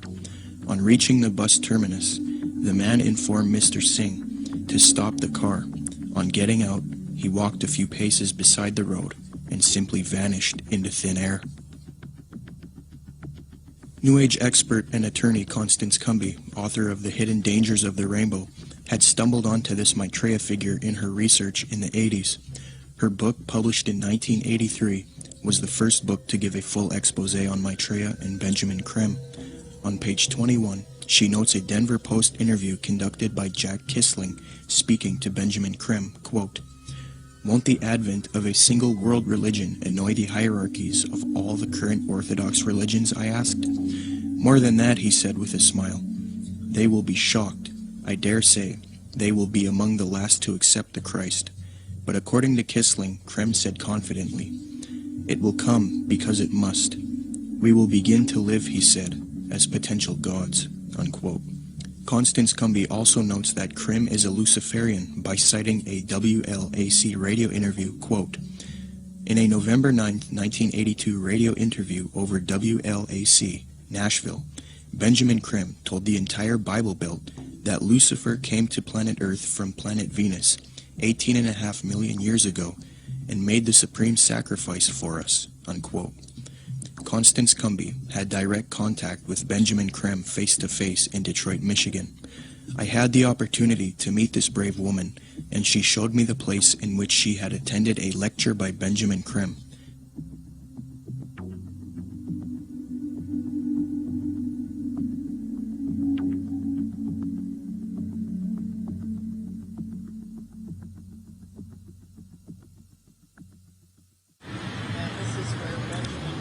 Spoke to a packed crowd November 4th, 1981, and Bread for the World was out there, had tables, Oxfam, every group you could think of was sitting out there. They were passing out brochures. The brochure is reproduced in both of my books. Benjamin Creme came in. He gave some kind of a hand signal that looked something like that, and I thought at first he was waving to somebody, but the crowd appeared to flip into a trance. And then he started speaking, and he was rotating his head. I can't even come close to, it was as close to a 180-degree spin of a head as I've ever seen. How his head didn't snap off, I'll never know. And then he started talking and laying out what they were doing, and the crowd was thoroughly under several degrees of hypnosis. I knew many people in that crowd from political circles and social circles in Detroit for many years, and I talked to some of them, and the common denominator was they had all been through one kind of mind control course or another, one type of New Age class or another. I talked to a fellow behind me, Al Banks, and I said, he was a film producer doing much of what you're doing now. And I said, "Al, I know what I'm doing here tonight. What are you doing here?" And he said, "Because, Connie," he said, "I'm taking a course in miracles at Unity." He said, "I've joined Unity. We're all required to take a spiritual growth class. I've taken a course in miracles. It was a class requirement that we be here tonight." And then he said, "You know, Connie, I would have thought a progressive person like you would have joined Unity a long time ago." Well, then I started explaining to him exactly why I haven't. And he, the glaze snapped off his eyes for a little bit. He thanked me for telling him. And then Creme came in and started doing his thing. And at the end of the evening, they had been promised an appearance by Maitreya, the Christ, channeled through Benjamin Creme himself, that Maitreya would speak through Benjamin Creme. And Benjamin Creme asked everybody to join in the recitation of the Great Invocation. I told the woman standing next to me, "I will not say the Great Invocation with you. I will say my own prayer." And she was a nice little prim, proper-looking black lady. Could have been active in any Black Baptist church in Detroit from her appearance. And she said, "No, that's all right, honey. We all have our own paths to God." I said, "The reason I will not say the Great Invocation with you, the scriptures clearly said that the Antichrist would come denying that Jesus was the Christ." I said, "Benjamin Creme has denied it all evening and said Jesus was not the Christ and this Maitreya was." And the woman said what Benjamin Creme had said. She said, "There's been many Christs." I said, "There's been one, and his name is Jesus." And people turned from rows around and looked at me like I was crazy. And And so then Benjamin Krem came in and he started the nearly close to 180 degree spin of his neck again. And the crowd's hypnotic trance appeared to deepen, and he started out from the point of light within the mind of God, may light spring forth ever. And I went nice and clear, and I'll tell you, the acoustics in that building are wonderful. I said, Our Father, who art in heaven, hallowed be thy name. Thy kingdom come, thy will be done. And I did that each and every stanza. And they got down to the last part, said, May light and love and power fulfill thee plan on earth, and may it seal the door where evil dwells. And I said nice and loud and clear, I said, May Jesus Christ return to earth and end the evil present in this room tonight. Well, the funniest thing happened, or may I say it did not happen. Benjamin Krem stood there. He waited, and he waited. He clearly was watching for something to come over him. And it didn't happen. And he finally said to the crowd, he said, That will be all. You are dismissed. And, of course, everybody was extremely disappointed. And we went to the door, and I went walking out. I had brought some co-spies with me. They were kind of chickening out at that point and waiting for me. They were afraid of being ripped limb to limb. And I stood down there, and a number of those people knew me, and they were just furious with me. And I stood there calm, cool, and collected, and I said, well, I said, if you're Maitreya the Christ, Betreya the Christ, or whatever his name's supposed to be, or everything he's cracked up to be, one lousy Christian in there saying the Lord's Prayer shouldn't have stopped him. And Benjamin Krem has never come back to Detroit, although that was probably the most successful night financially and crowd-wise that he'd had in the United States. The following is a video taken in Iraq at a Shia Muslim festival. Share International and Benjamin Krem have put out that this is indeed an appearance of Maitreya, the supposed world teacher for the age of Aquarius, one world government. Commenting on this video, Share International reports, quote, Imam Mahdi, unexpected appearance, proclaims the title of a video posted on YouTube. A miraculous figure of glowing brilliant white light appeared on a video filmed in Karbala, Iraq, on the night of Ashura, 6 January 2008. This Shia Muslim ceremony commemorates the martyrdom of the grandson of the Prophet, Hussein, whose tomb is in Karbala. Benjamin Krem's master confirms that the light figure is Maitreya, Imam Mahdi to the Muslims, and that his dance-like movements with a sword remind us of his coming with the sword of cleavage. Could this be real, or is it a hoax? Is Maitreya real, or is he a hoax? Whatever the case may be, it turns out that it is not only New Agers and occultists who believe in this Maitreya, but politicians, presidents, and elitists also follow Maitreya. Wayne Peterson, a retired American diplomat and admitted supporter of Maitreya with connections to the Pentagon and the United Nations, stated the following about Mikhail Gorbachev in the White House in a Vision magazine interview, June 20th, 2000. Reporter Kendall Klug asks, I believe Mikhail Gorbachev has publicly stated his belief of the existence of Maitreya. Do you know if this is true? Wayne Peterson answers, I have one little story I could tell you about Gorbachev. A friend of mine who has worked with the World Bank went to the Heads of State conference in Europe and gave a speech where he borrowed many of Maitreya's ideas for economic reform out of a book by Benjamin Krem that I had given him. He told me that he had read the book on his flight to Europe and realized that his keynote address to these world officials, especially presidents and prime ministers, it was a very high-level meeting, was going to be very boring, with many having heard similar sentiments over and over.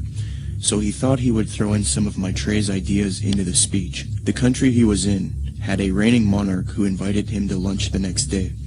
When he showed up for lunch, there were 16 to 20 people there, including Mr. Gorbachev. The monarch of this country said to my friend, I suppose you're wondering why we invited you here today. Well, we are all curious about where you got those ideas for your speech, which you presented yesterday. He said that my friend Wayne gave me a book written by Benjamin Creme about Maitreya's mission. Immediately they nodded their heads. We thought so, was the apparent response. That's why we invited you here. We all know of Maitreya, and we're doing what we can for him. But we are not able to say anything publicly because we are world leaders. We each have our own public to deal with. Only one person there stood up and said that they could use his name to legitimize these sightings, and that was Mikhail Gorbachev. He was the only man in the room who would say, "Use my name if you want." The reporter asks, "Do you think President Clinton has had an experience with Maitreya?" Wayne Peterson: "I don't know if President Clinton has. I believe that former President Bush has. We used to have transmission meditation groups that Maitreya had asked us to do around Washington, D.C. People who were interested in Maitreya and the reappearance story would get together once a week in Georgetown, in the home of President Bush's main counselor at the White House. President Bush came over to this house for dinner one night, and the hostess was in the dining room as President Bush asked her, 'What do you think? I'm running against Clinton in this election. Am I going to win?' She said, 'No, Mr. President, you are not. Maitreya has already said that you are going to lose to Clinton.' Bush never challenged her, but merely said, 'Yeah.' He didn't ask who Maitreya was. He was very quiet, and then said, 'I think I've got to go now.' Benjamin Creme has said many times that he had heard from one of Maitreya's associates that Maitreya had appeared to Bush and that they had a discussion in the White House. So that incident with my meditation group seemed to confirm that Bush did in fact know of Maitreya. I do know people in the White House have been visited by Maitreya many times, and the people I'm talking I've seen on the front page of the Washington Post standing next to the president." In a December 19, 2008 London Telegraph article, Major Media Organization, Mick Brown praises Maitreya and Benjamin Creme, stating, quote, "This week has come encouraging news for anyone with an interest in signs and wonders, or desperate for a chink of light in the prevailing gloom, which probably means most of us. A savior is at hand."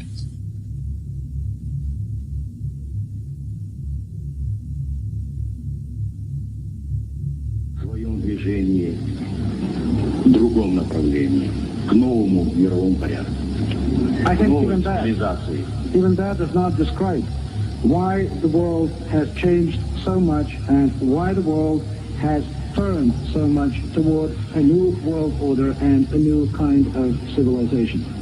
Maitreya is one of the main theosophy in Maitreya.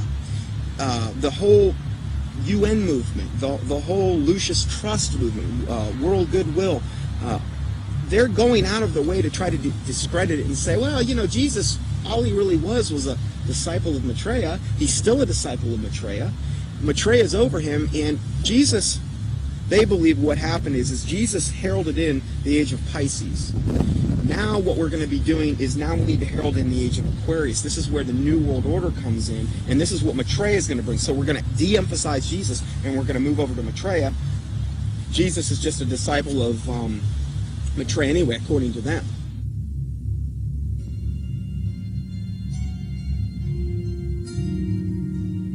In 1919, the theosophist Alice Bailey was supposedly contacted by one of these ascended masters known as the Tibetan Dijwal Kul. From 1919 to 1949, Bailey would write 24 books, and according to her, she would do automatic writing, a new age way of channeling and letting the force write for you. Bailey would create Lucifer Publishing, which would distribute the works of Helena Blavatsky and the Theosophical Society. She would later change the name to Lucius Trust because Lucifer Publishing was too controversial. Lucius Trust evolved into a large New Age organization, and it is still active today. Lucius Trust is also directly associated with the United Nations. According to the United Nations International Geneva Yearbook 2009, quote, "The Lucius Trust is recognized by the United Nations as a non-governmental organization and is represented at regular briefing sessions at UN headquarters. The Lucius Trust is on the roster of the United Nations Economic and Social Council." Thus, Theosophy and the New Age are now fused into the United Nations, which gives a medium for the New Age agenda to unfold. The aim of corrupt organizations like Lucius Trust and the UN is to create a one-world government, New World Order, which is in accord with the supposed Age of Aquarius. Many high-level elitists have voiced their approval for such a system. Donald Keyes is a high-level New Age leader. Humanity, says Keyes, is, quote, on the verge of something entirely new, a further evolutionary step unlike any other, the emergence of the first global civilization. David Rockefeller, the owner of the Chase Manhattan Bank, called for a New World Order openly in his book Memoirs, quote, for more than a century, ideological extremists at either end of the political spectrum have seized upon well-publicized incidents, such as my encounter with Castro, to attack the Rockefeller family for their inordinate influence they claim we wield over American political and economic institutions. Some even believe we are part of a secret cabal working against the best interests of the United States, characterizing my family and me as internationalists, and of conspiring with others around the world to build a more integrated global political and economic structure. One world, if you will. If that's the charge, I stand guilty, and I am proud of it, unquote. American foreign policy analyst and former Deputy Secretary of State Strobe Talbot advocated globalization and world government in Time magazine, July 20th, 1992 edition. He remarks, quote, here is one optimist's reason for believing unity will prevail over disunity, integration over disintegration. In fact, I'll bet within the next 100 years, I'm giving the world time for setbacks and myself to be out of the betting game, just in case I lose this one. Nationhood as we know it will be obsolete. All states will recognize a single global authority, a phrase briefly fashionable in the mid-20th century. Citizen of the world will have assumed real meaning by the end of the 21st.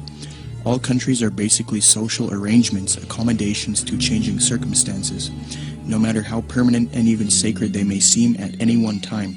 In fact, they are all artificial and temporary, unquote. Mikhail Gorbachev, previously noted, stated, quote, the threat of environmental crisis will be the international disaster key that will unlock the New World Order, unquote. Gorbachev also remarked, quote, we are moving toward a new world order, the world of communism. We shall never turn off that road, unquote. New Ager and student of Alice Bailey, Robert Mueller, former Secretary General of the United Nations, gave this frightening admission, quote, we must move as quickly as possible to a one-world government, a one-world religion, under a one-world leader, unquote. The esoteric zeitgeist movement promotes a world system, resource-based economy with absolutely no money, a technotronic society where machines play a big role. The zeitgeist movement seeks to grow out of capitalism, free markets, profit motive, and scarcity, which they believe are responsible for aberrant behavior. Many people have concluded that the zeitgeist utopian system is socialistic and communistic. For example, after watching Zeitgeist Addendum, author and political lecturer G. Edward Griffin was convinced that Zeitgeist is advocating a Marxist socialist world system. He states, quote, perhaps the biggest insult to our intelligence is the main theme of the program. It is that profits are the root of all our problems today. That being the case, we must change mankind to reject profit, and we must work together on some other basis. It is never quite clear what that basis is, but whatever it is, it will be administered and directed by an elite group, at least in the beginning. I was stunned by the fact that this is pure Marxism. Marx theorized that people had to be re-educated in labor camps if necessary, to cleanse their minds of the profit motive. He and his disciples, such as Lenin and Stalin and Khrushchev, said that eventually the character of man would be purged of greed, and then the state would wither away because it no longer would be needed. Sure, we saw that in the Soviet Union and China, right? Yet this Marxist nonsense is exactly what is offered in this video program. It is communism without using the name. The enemy of mankind is not profit. It is a political system of big government, yet this program is supportive of some of the most notable big government collectivists on the planet. Marxist-Leninists may be enemies of collectivists in Washington, D.C., but they are collectivists in their own right. The communist model is no better than the Nazi model. Samuel Adams, a patriotic founding father of America, repudiated communist and socialist ideas. The utopian schemes of leveling, redistribution of wealth, and a community of goods central ownership of the means of production and distribution, are as visionary and impractical as those which vest all property in the crown. These ideas are arbitrary, choices and actions which are done not by means of any underlying principle or logic, despotic, ruling with absolute political power, and in our government unconstitutional. When one does a comparison between Zeitgeist Addendum and the communist model, it becomes clear that Zeitgeist is in fact promoting communism. N.B. Godke, in the work Encyclopedic Dictionary of Economics, defines full communism based on the ideals of Marx and Engels and others as, quote, 1. Social wealth will be distributed according to human needs, meaning things that are scarce will be distributed first to those who need them the most. Zeitgeist proposes having an abundance of resources and no scarcity, and thus the idea of distributing wealth according to human needs is rendered obsolete. On this point, they have merely updated the communist model by eliminating scarcity. 2. The state will wither away as there is no need for coercion. The state does nothing because there is no state. There is no state. 3. Social classes will not exist. Zeitgeist states, the process which has been going on for centuries, if not millennia, religion, patriotism, race, wealth, class, and every other form of arbitrary separatist identification thus conceived, has served to create a controlled population utterly malleable in the hands of the few. 4. It will be a moneyless economy. Zeitgeist's associate Jacques Fresco states the system uses no money. 5. It will be a command economy. In other words, government planners decide which goods and services are produced and how they are distributed. According to Zeitgeist, distribution of goods and services without the use of money or tokens would be accomplished by establishing distribution centers. These centers would be similar to expositions, where the advantages of new products are explained and demonstrated. Exhibition centers will display what is new and available and will constantly be updated.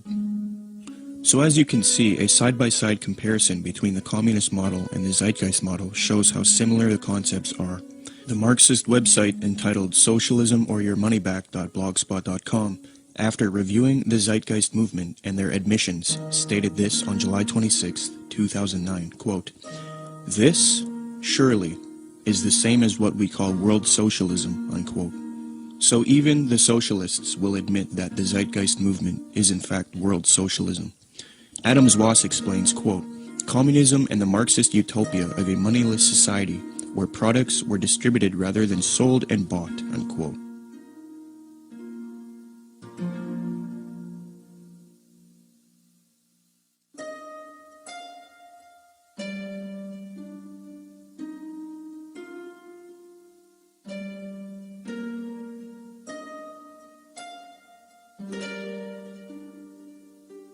Zeitgeist's main source, Acharya S., promoted the founder of communism, Karl Marx, on her website.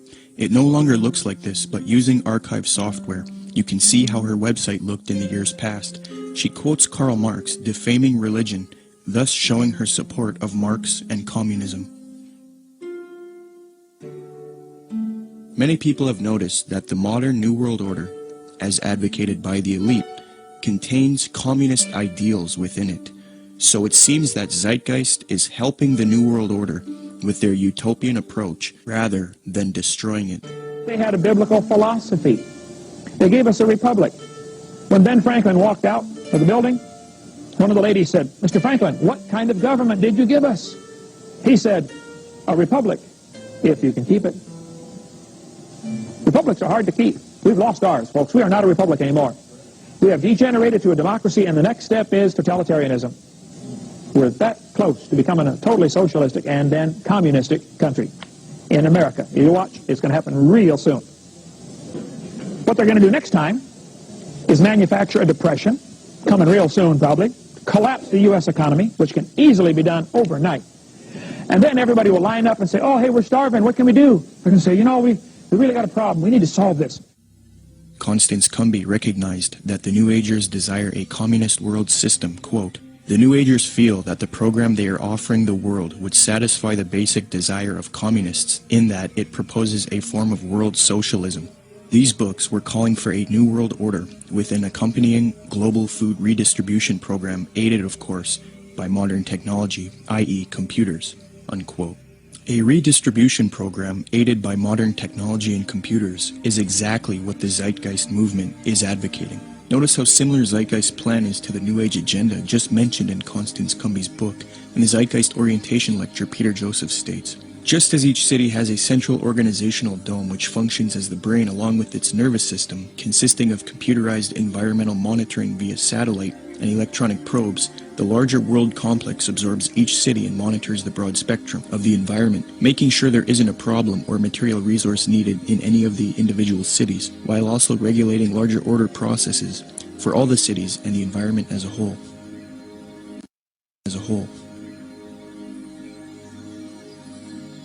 Theosophist Alice Bailey concurs, quote, "The true communist platform is sound." Thus, it is not surprising why Zeitgeist advocates a similar system, as the connection they have to Theosophy and the New Age has already been established. Zeitgeist is merely the fulfillment of the New Age agenda, yet they are not telling you that. So the Theosophists and New World Order advocates would love nothing more than for people to join the Zeitgeist movement. In fact, at 47 minutes and 25 seconds into the Zeitgeist Orientation Lecture, Peter Joseph cites a quotation of Carl Pearson. What is interesting is that the man that Joseph admiringly appeals to support his worldview, Carl Pearson, was a notorious eugenicist and social Darwinist who advocated war against certain races. He was a socialist and contemporary of Karl Marx. In fact, Theodore M. Porter, in his work Carl Pearson, The Scientific Life in the Statistical Age, states, quote, "Pearson's appreciation of Marx was real, especially in early 1881. In his first essay on socialism, he called Marx, quote, one of the most extraordinary characters which this century has produced," unquote. New World Order research involving lectures, radio addresses, and writing used to be conducted by people such as William Cooper, Fritz Springmeier, John Todd, Randall N. Baer, and Kent Hovind. The unifying factor in all of these people was that they were all Christians. They would expose the New World Order and its New Age Luciferian communist aims. They would promote belief in Jesus Christ and the Word of God, and tell people to resist the mystery religions of Theosophy and Freemasonry while exposing them. However, all of these men have either been murdered or framed and jailed, silenced. William Cooper was shot dead in 2001 as he was ambushed. Fritz Springmeier was framed, discredited, and jailed. Randall N. Baer had his car ran off of a mountain pass. John Todd was framed, discredited, jailed, and then murdered. Kent Hovind was singled out for tax evasion and then jailed. Okay, so Fritz Springmeier, you knew him, right? Yes. Okay, so you got some letters from him, is that? Yes, when they put Fritz in prison, and there's been, it was pretty much a trumped up charge of, I think marijuana or something, this talk of robbing a bank, this type of stuff. He got put in prison, and I started corresponding with him at that point because I had read several of his books and actually talked to him personally on several occasions. And all we could do at that point is correspond. Right. So I've got several handwritten letters from him. And the last time I had heard from him was several years back, and he had been it wasn't his fault, and I think it might have been arranged where he was in a fight. He didn't fight back. Yeah. The guy came and he told me that he was just using his head like a soccer ball, essentially. Really? Oh, it was sad. It was sad. And Fritz, he never complained in these letters. Yeah. He never. It wasn't like he was like, oh, woe is me, I'm in prison and this or that. He always had a great attitude. He was trying to help other people in there. I believe he had a ministry going.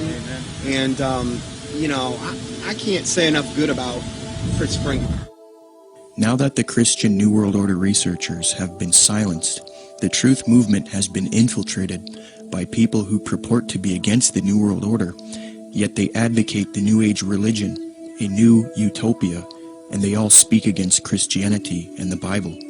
The people who took over the truth movement and who are allowed to live and teach the public, such as Jordan Maxwell, Michael Tessarion, Peter Joseph, David Icke, and others, all of these people have one unifying factor. They are all strictly against Christianity, and they are all heavily associated with the New Age, Theosophy, and Freemasonry. I think Jordan Maxwell is somebody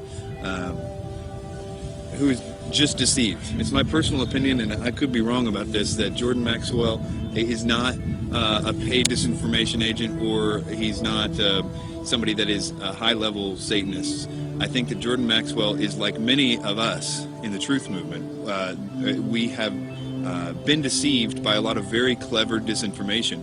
In his case, Blavatsky and the secret doctrine and that whole concept that really got him on a roll. Jordan Maxwell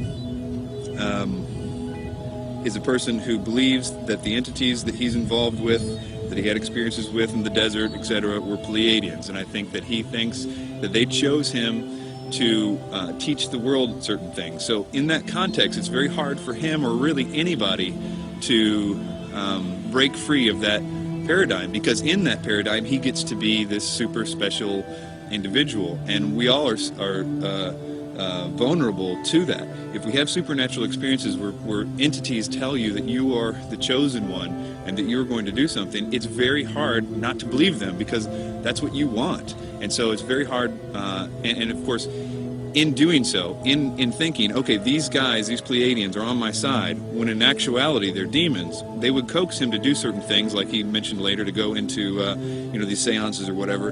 In doing that, they can have more control over him, because they're demons and they have a system to get more control over a person. And if they do that, then he can start to be used more thoroughly by them, and he can do exactly what he promised them that he would do, to be a channel for them. And that's what his life has been about, being used, despite his probably very good intentions. He has been a tool of the New World Order. And so my view is that Jordan Maxwell's ends up promoting the New World Order. In that particular session, he goes on to say that the New World Order, that a bad time is coming, but that time must come in order for it to be destroyed, to bring the birth of the New World Order. Out of chaos comes order. So he was saying that the old system must be destroyed to come the new system. And that is exactly what the double-headed phoenix rising out of the ashes is all about. The old system of the New World Order is what we see building up all around us. It is going to get really, really bad, but it is going to be destroyed, in a sense, because that faucet is being run by evil. We all know that the things that are happening to the world right now are being done because of evil. So if evil's causing all those things, evil can also turn that faucet off at just the right time in order to make it seem like whoever stopped it, and therefore is the savior. So that new system will seem like the utopia that Jordan Maxwell says we all need to wait for. It's interesting that he says that at that time that's when the aliens, our gods, are coming back to stop it. That's the deception. That's what the people in the have been saying of the occultists, saying that that's what the demons are going to do for a long time. It's easy to be seduced, especially in Tsarian's case, who was raised since 11 years old saying this is truth. He was raised by Rosicrucians, raised by these people by his own admission. He was doing the tarot cards at the age of 11 by his own biography. This is the example of being raised in a system, being told one thing is true and the other thing is not.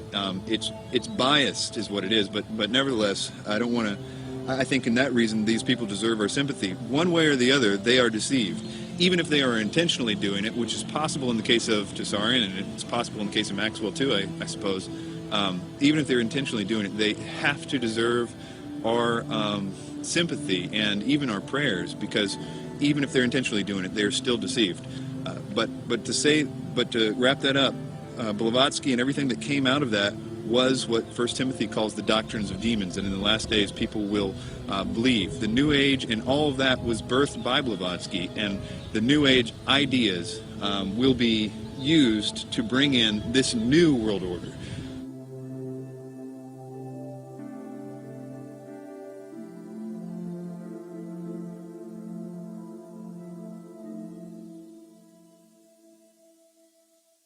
The negative impact of population growth on all of our planetary ecosystems is becoming appallingly evident. Unless nations will agree to work together to tackle these cross-border challenges posed by population growth, overconsumption of resources, and environmental degradation, the prospects for a decent life on our planet will be threatened.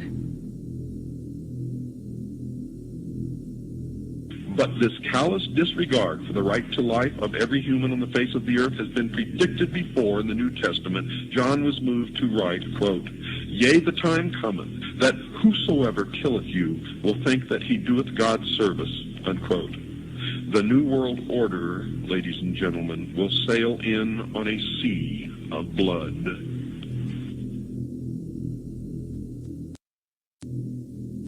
The same New Agers who call for peace, love, harmony, and world unity, when confronted with separatists, for example, fundamentalist Christians, you start to see a darker side to them. They do not appreciate people who will not adopt their New Age views. For example, a major New Age figure, David Spangler, who was in a group known as Planetary Citizens, which was a UN group, stated something to the effect of, we can take all the marshmallows, all the scriptures, all the tablets, and have a jolly good bonfire. So essentially, he's promoting the abolition of these faiths. Similarly, Maharishi Mahesh Yogi, the influential New Age guru sought out by the Beatles, stated, quote, "There has not been and there will not be a place for the unfit. The fit will lead, and if the unfit are not coming along, there is no place for them. In the place where light dominates, there is no place for darkness."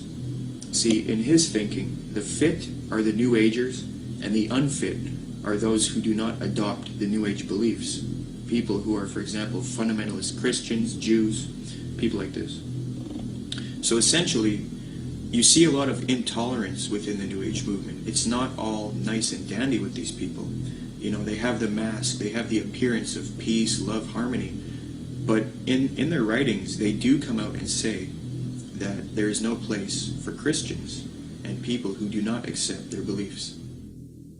In the book of Co-Creation, New Age leader Barbara Marx Hubbard states, quote, "Out of the full spectrum of human personality, 1/4 is electing to transcend, 1/4 is resistant to election. They are unattracted by life ever evolving. Now as we approach the quantum shift from creature human to co-creative human, the destructive 1/4 must be eliminated from the social body. Fortunately, you, dearly beloveds, are not responsible for this act. We are. We are in charge of God's selection process for planet Earth. He selects, we destroy. We are the riders of the pale horse, death." Alice Bailey explained what the New World Order will do to those who refuse to accept it. Quote, "Let us never forget that it is the life, its purpose, and its directed, intentional destiny that is of importance, and also that when a form proves inadequate, or too diseased, or too crippled for the expression of that purpose, it is, from the point of view of the hierarchy, no disaster when that form has to go. Death is not a disaster to be feared. The work of the destroyer is not really cruel or undesirable. Therefore, there is much destruction permitted by the custodians of the plan, and much evil turned into good," unquote. Blavatsky's peer, Aleister Crowley, said an Egyptian entity told him Christianity would be destroyed at the advent of the New Age, quote. A peer of Blavatsky's, often called the prophet of the New Age, Aleister Crowley, claimed to have been visited in the spring of 1904 by an Egyptian entity called Oase, who foretold to Crowley the end of Christianity, unquote. But if you dig deep into the literature, yes, they're going to be extremely intolerant.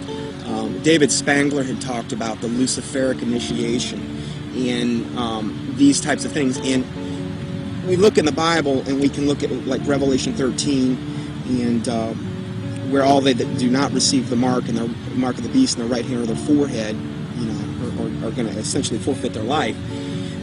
This is how intolerant it's going to become. It's going to be their way or no way. And so, no, they're not going to have any tolerance. I think at first they're going to come as real nice guys, though. I don't think they're going to do that right off the bat. But eventually it's going to get to the point where enough people have bought into it and enough strong delusion is there that, yeah, they're not going to be tolerant whatsoever. Barbara Marx Hubbard states, "The end of this phase of evolution shall come. All will know their choice. All will be required to choose. All who choose to be natural Christs will be guided from within as to how to proceed. All who choose not to evolve will die off. The kindergarten class of Earth will be over, unquote. Robert Mueller, previously mentioned, states, quote, I am surprised that no one has yet thought of creating a pro-Earth, humanity-challenging organization which would put itself in the shoes of our Mother Earth and rejoice whenever humans diminish in numbers or consume less. It would give yearly prizes to people, events, or institutions which achieve a reduction of the human population or of the consumption of Earth resources. The first prize should go to the United Nations, which through its World Population Conferences and anti-population work has prevented 2,200,000,000 more people from being born between 1952 and the year 2000.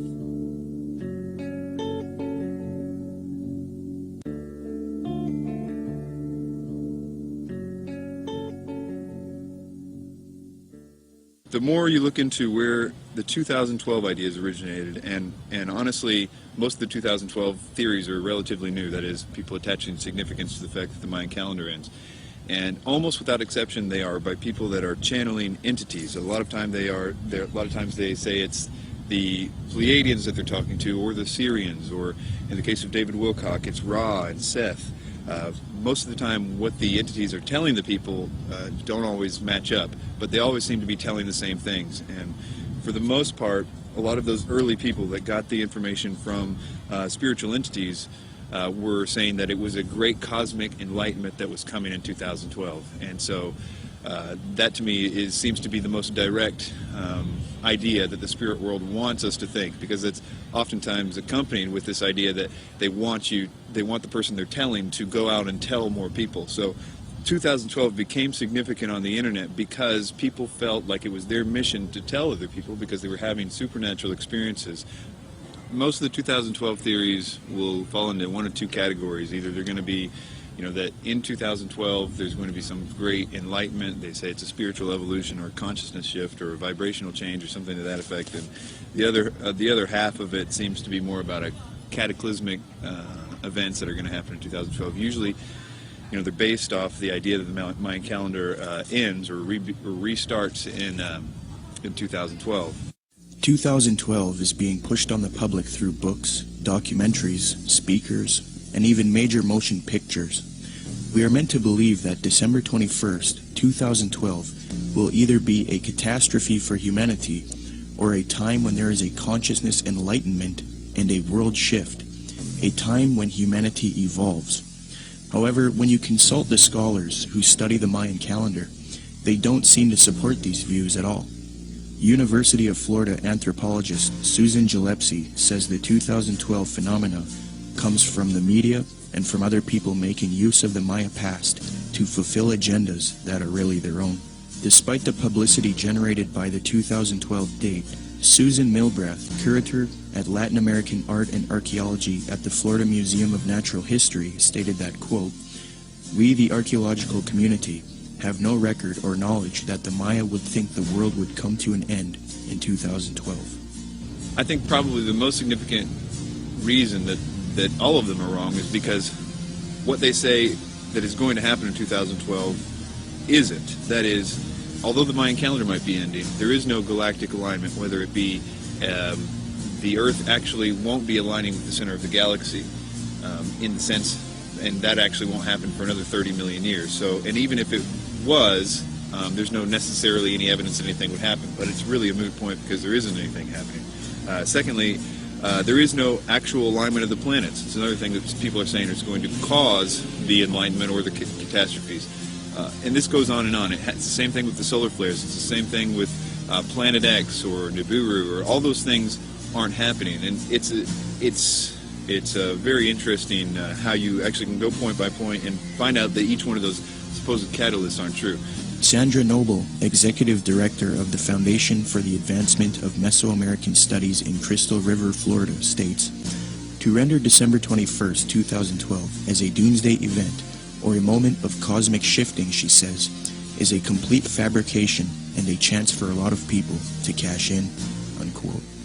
Many people are indeed cashing in because of the 2012 hysteria, but the reason 2012 is being pushed on the public so much is because it is in 2012 when the elite occultists and the New Age advocates plan to usher in the Age of Aquarius one-world system. Siri Data points out that the New Age consensus is that the Age of Aquarius one-world system will be ushered in 2012. Quote, "It is generally agreed that the actual time that we enter the Age of Aquarius will be 2012. Unquote. Could this whole 2012 concept be propaganda to get people to accept the Age of Aquarius in 2012? Eugene Gallagher likewise notes that the supposed Age of Aquarius is expected to arrive in 2012. Quote, "The term New Age is most closely correlated with the astrological idea that we are about to enter a new age, the Age of Aquarius, which will arrive around 2012. Unquote. Michael P. Mao states, "Yet 2012 does not mark the end of the world as oft predicted, but the birth of a new golden era, popularly known on the Earth plane as the Age of Aquarius." Unquote. Dr. C.L. Pepler explains the New Age view that 2012 is the start of the Age of Aquarius. Quote, "They believe the next age will start around AD 2012 and will be the Age of Aquarius. This, they say, will be an age of enlightenment and world unity, a post-Christian world in the fullest sense of the word." Unquote. 2012 is a clever deception to get you to accept the Age of Aquarius, New World Order, under the mask of a Mayan prophecy. In fact, the elite New World Order at the top of the pyramid want the public to believe in 2012, thus proving that they are behind this propaganda. The Club of Rome, by its own admission, is a globalist think tank. The aim of this organization, founded by Erwin Laszlo, is to solve the world's problems and erect a solution, a new world order, one world government, the same theme we have been talking about in the film. On January 31st, 2009, the Club of Rome held the Future of the American Hemisphere Conference. Francesco Stippo kicked the conference off with a speech. Francesco Stippo is a member of the U.S. Club of Rome. He authored the book World Federalist Manifesto, Guide to Political Globalization, where he states, quote, "Political globalization is the creation of a world government which regulates the relationships among governments." Well, founder of the Club of Rome, Erwin Laszlo, along with popular New Age author and student of Jiddu Krishnamurti, Deepak Chopra, along with globalist Mikhail Gorbachev, have all authored a book together entitled World Shift 2012. This book advocates the 2012 theories extensively, so it appears that the elite have vested interest in this 2012 hysteria, and they want the public to accept it. Erwin Laszlo's Club of Rome founded another spin-off organization called the Club of Budapest. Now, it is this elite organization, the Club of Budapest, which is promoting 2012 and the New Age ascension beliefs to the public. New Age members of the Club of Budapest include Robert Mueller, former General Secretary of the UN, and Barbara Marx Hubbard, who stated, quote, "We have been projecting the transformation in 2012. It is happening now," unquote. Founder of the Club of Budapest, Erwin Laszlo, is also featured on the Pro-2012 Ascension website, worldshift2012.org. This website heavily promotes the idea that the world is about to end in 2012 if there isn't a transformation based on consciousness resulting in a new global order. Under the Partners section of the website, the State of the World Forum, which Zeitgeist is connected to, is listed on the site. This ties the New World Order to 2012 in that the 2012 hysteria is being pushed by the New World Order to the public to rally humanity together for a one-world government. Under the endorsement section of the worldshift2012.org site, Mikhail Gorbachev is also listed. Mikhail Gorbachev, the Communist New World Order advocate. Thus, it is quite clear that the global elite want people to believe in 2012 so that they can achieve their Age of Aquarius one-world system, which they now claim will emerge in 2012. It's a very clever deception that a lot of people have fallen for. Will anything happen in 2012? Maybe.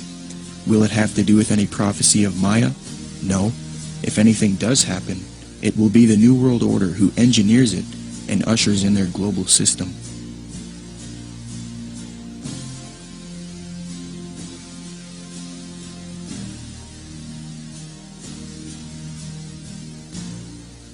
The reason the Christian anti-New World Order researchers have been silenced and replaced with New Age advocates is because the New World Order occultists and New Age advocates hate biblical Christianity. Why? Because the Bible not only refutes their New Age beliefs, but it predicted their coming utopia, calls it out as an evil world system, and tells people to resist it. First, in the Apostle Paul's first letter to Timothy, he warns of these supposed ascended masters who will deceive people with false doctrines. Quote, "The Spirit clearly says that in later times some will abandon the faith and follow deceiving spirits and things taught by demons. Such teachings come through hypocritical liars whose consciences have been seared as with a hot iron." Paul also predicts the New Age movement, quote, "For the time will come when men will not put up with sound doctrine. Instead, to suit their own desires, they will gather around them a great number of teachers to say what their itching ears want to hear. They will turn their ears away from the truth and turn aside to myths." New Agers will often claim that the Bible promotes their astrological beliefs. However, in the Old Testament book of Isaiah, astrology is forbidden and identified as an abomination to God. Quote, "Let now the astrologers, the stargazers, the monthly prognosticators stand up and save thee from these things that shall come upon thee. Behold, they shall be as stubble."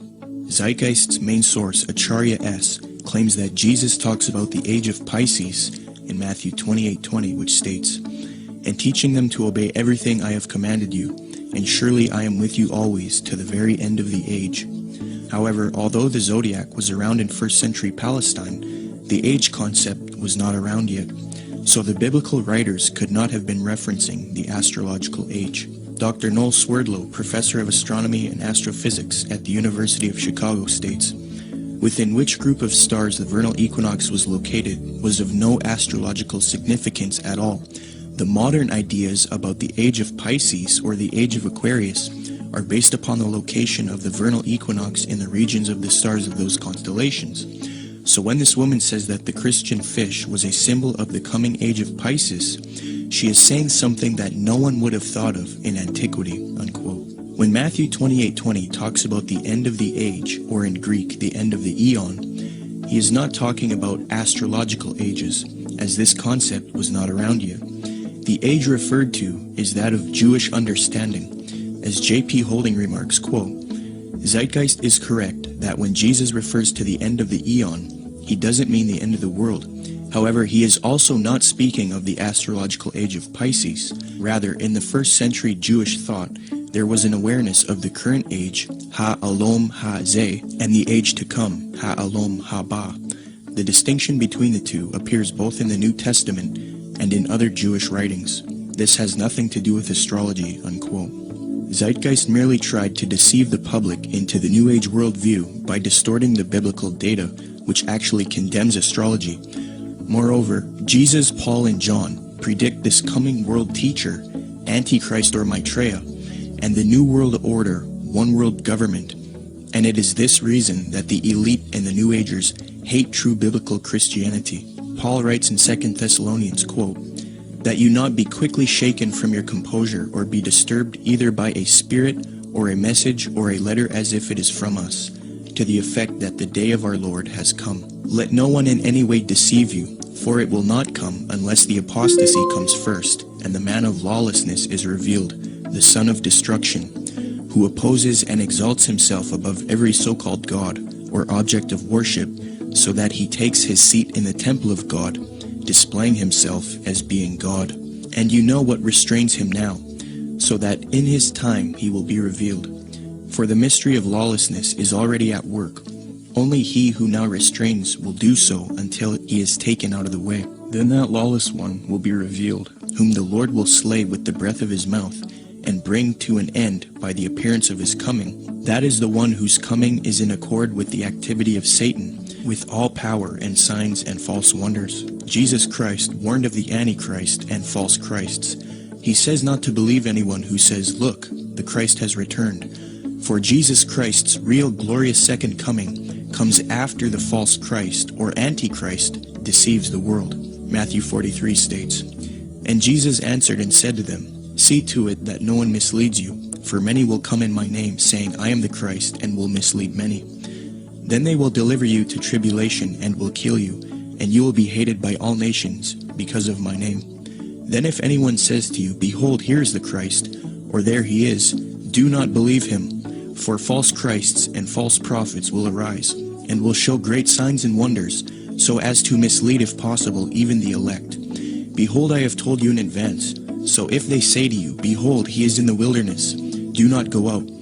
Or, Behold, he is in the inner rooms, do not believe them. For just as the lightning comes from the east and flashes even to the west, so will the coming of the Son of Man be. But immediately after the tribulation of those days, the sun will be darkened, and the moon will not give its light, and the stars will fall from the sky, and the powers of the heavens will be shaken. And then the sign of the Son of Man will appear in the sky, and then all tribes of the earth will mourn, and they will see the Son of Man coming on the clouds of the sky with power and great. In the book of Revelation, the Apostle John warns about this evil world teacher who humanity worships as he claims to be God. And he opened his mouth in blasphemies against God, to blaspheme his name and his tabernacle, that is, those who dwell in heaven. It was also given to him to make war with the saints and to overcome them. And authority over every tribe and people and tongue and nation was given to him. All who dwell on the earth will worship him. Everyone whose name has not been written from the foundation of the world in the book of life of the Lamb who has been slain. And he causes all, the small and the great, the rich and the poor, and the free men and the slaves, to be given a mark on the right hand or their forehead. And he provides that no one will be able to buy or sell except the one who has the mark, either the name of the beast or the number of his name. Here is wisdom. Let him who has understanding calculate the number of the beast, for the number is that of a man, and his number is 666. John then talks about how the leaders of the world will form a one-world system and give authority to the Antichrist, or false world teacher. Quote, The 10 horns which you saw were 10 kings who have not yet received a kingdom, but they receive authority as kings with the beast for 1 hour. These have one purpose, and they give their power and authority to the beast. These will wage war against the Lamb, and the Lamb will overcome them, because he is Lord of lords and King of kings, and those who are with him are called and chosen and faithful. So if this Maitreya is real, and if he has the support of the New World Order, and if he plays a role in the coming world system, there is a high potential that he is in fact the Antichrist. We will have to wait and see. The Bible talks about how the real Lord Jesus Christ will return after this world system is created, and this world teacher deceives the planet. Revelation 6 says, Then the kings of the earth, the princes, the generals, the rich, the mighty, and every slave and every free man, hid in the caves among the rocks of the mountains. They called to the mountains and the rocks, Fall on us and hide us from the face of him who sits on the throne and from the wrath of the Lamb. For the great day of their wrath has come, and who can stand?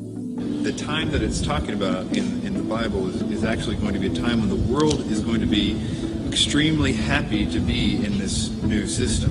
And that includes people that right now think that they know all about the New World Order and all this stuff. Those people, included with the rest of the world, are going to be happy with being in the new system. What the Bible describes is something that is almost impossible to believe, in the sense that people are going to give their worship. These are politically correct people are going to give their worship to a man. That something is going to happen to cause them to worship a man, and that is something we're not ready for. It's something that political leaders don't right now do miracles, for the most part.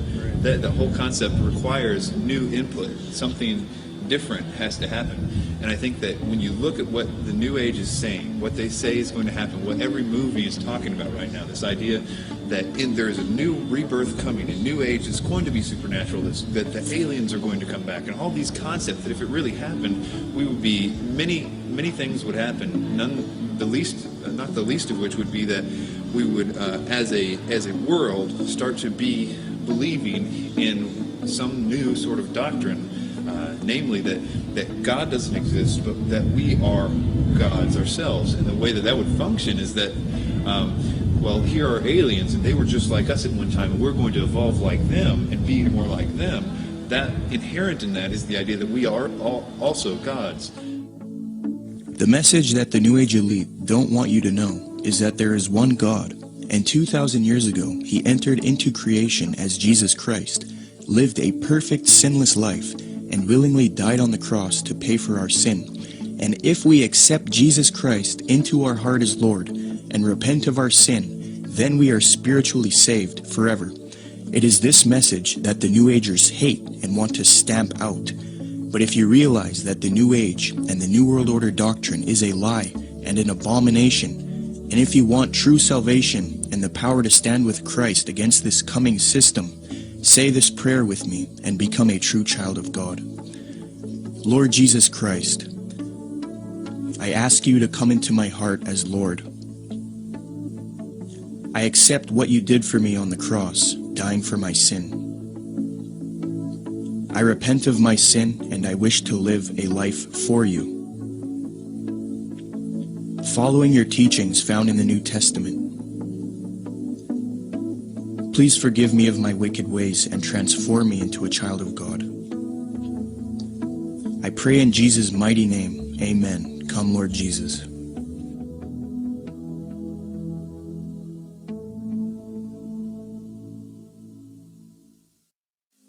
You don't really understand sometimes what a terrible burden it is to know some of the things that I know and try to wake people up and impart this knowledge to them and find out that they just have walls built in front of them. They want to be slaves. But we're making some chinks in those walls. You must publish only documented fact. And you must stay away from printing articles from people who will not document as fact what they put in their articles. That's why my broadcast scares the hell out of socialists. That's why in a White House memorandum I was named as the most dangerous radio host in America, not because I'm going to go out and shoot somebody, but because I shoot documented facts which cannot be refuted. That's why. That's what's dangerous. Seek ye the truth, and the truth will make you free, and nothing else will do it. Jesus Christ has never lied to anybody. Why won't you listen to him? Don't spread a rumor. Spread the truth. Document it. Prove it. Make it irrefutable, and you too will become dangerous to those who admire us in lies and enslave us in socialism.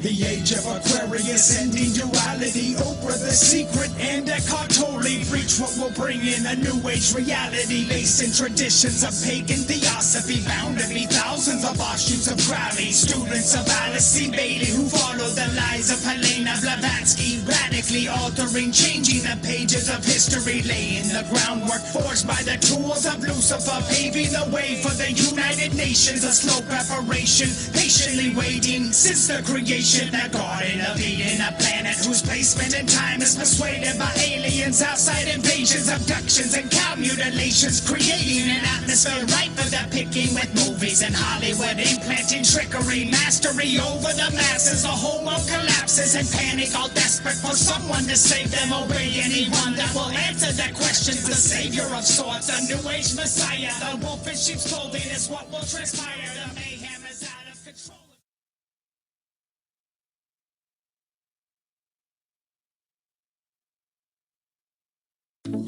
In the book of Revelation, the Apostle John warns about this evil world teacher who humanity worships as he claims to be God. And he opened his mouth in blasphemies against God, to blaspheme his name and his tabernacle, that is, those who dwell in heaven. It was also given to him to make war with the saints and to overcome them. And authority over every tribe and people and tongue and nation was given to him. All who dwell on the earth will worship him. Everyone whose name has not been written from the foundation of the world in the book of life of the Lamb who has been slain. And he causes all, the small and the great, the rich and the poor, and the free men and the slaves, to be given a mark on the right hand or their forehead. And he provides that no one will be able to buy or sell except the one who has the mark, either the name of the beast or the number of his name. Here is wisdom. Let him who has understanding calculate the number of the beast, for the number is that of a man, and his number is 666. John then talks about how the leaders of the world will form a one-world system and give authority to the Antichrist, or false world teacher. Quote, "The 10 horns which you saw were 10 kings who have not yet received a kingdom, but they receive authority as kings with the beast for 1 hour.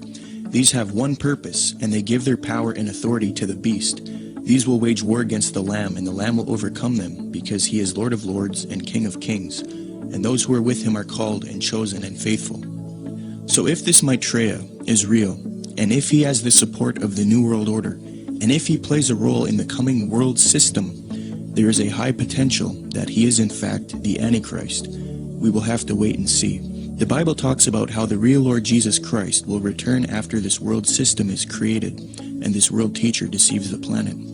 Revelation 6 says, "Then the kings of the earth, the princes, the generals, the rich, the mighty, and every slave and every free man, hid in the caves among the rocks of the mountains. They called to the mountains and the rocks, 'Fall on us and hide us from the face of him who sits on the throne and from the wrath of the Lamb. For the great day of their wrath has come, and who can stand?'" The time that it's talking about in the Bible is actually going to be a time when the world is going to be extremely happy to be in this new system.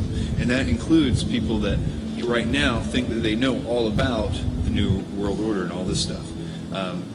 Those people, included with the rest of the world, are going to be happy with being in the new system.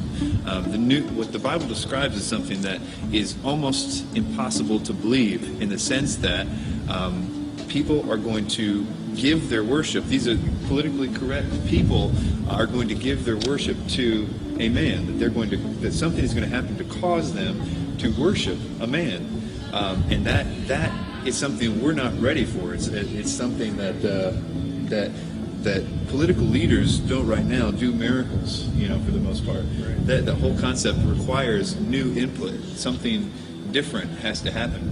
And I think that when you look at what the New Age is saying, what they say is going to happen, what every movie is talking about right now, this idea that there is a new rebirth coming, a new age that's going to be supernatural, that the aliens are going to come back, and all these concepts, that if it really happened, many things would happen, not the least of which would be that we would, as a world, start to be believing in some new sort of doctrine, namely that God doesn't exist, but that we are gods ourselves. And the way that would function is that, here are aliens, and they were just like us at one time, and we're going to evolve like them and be more like them. That inherent in that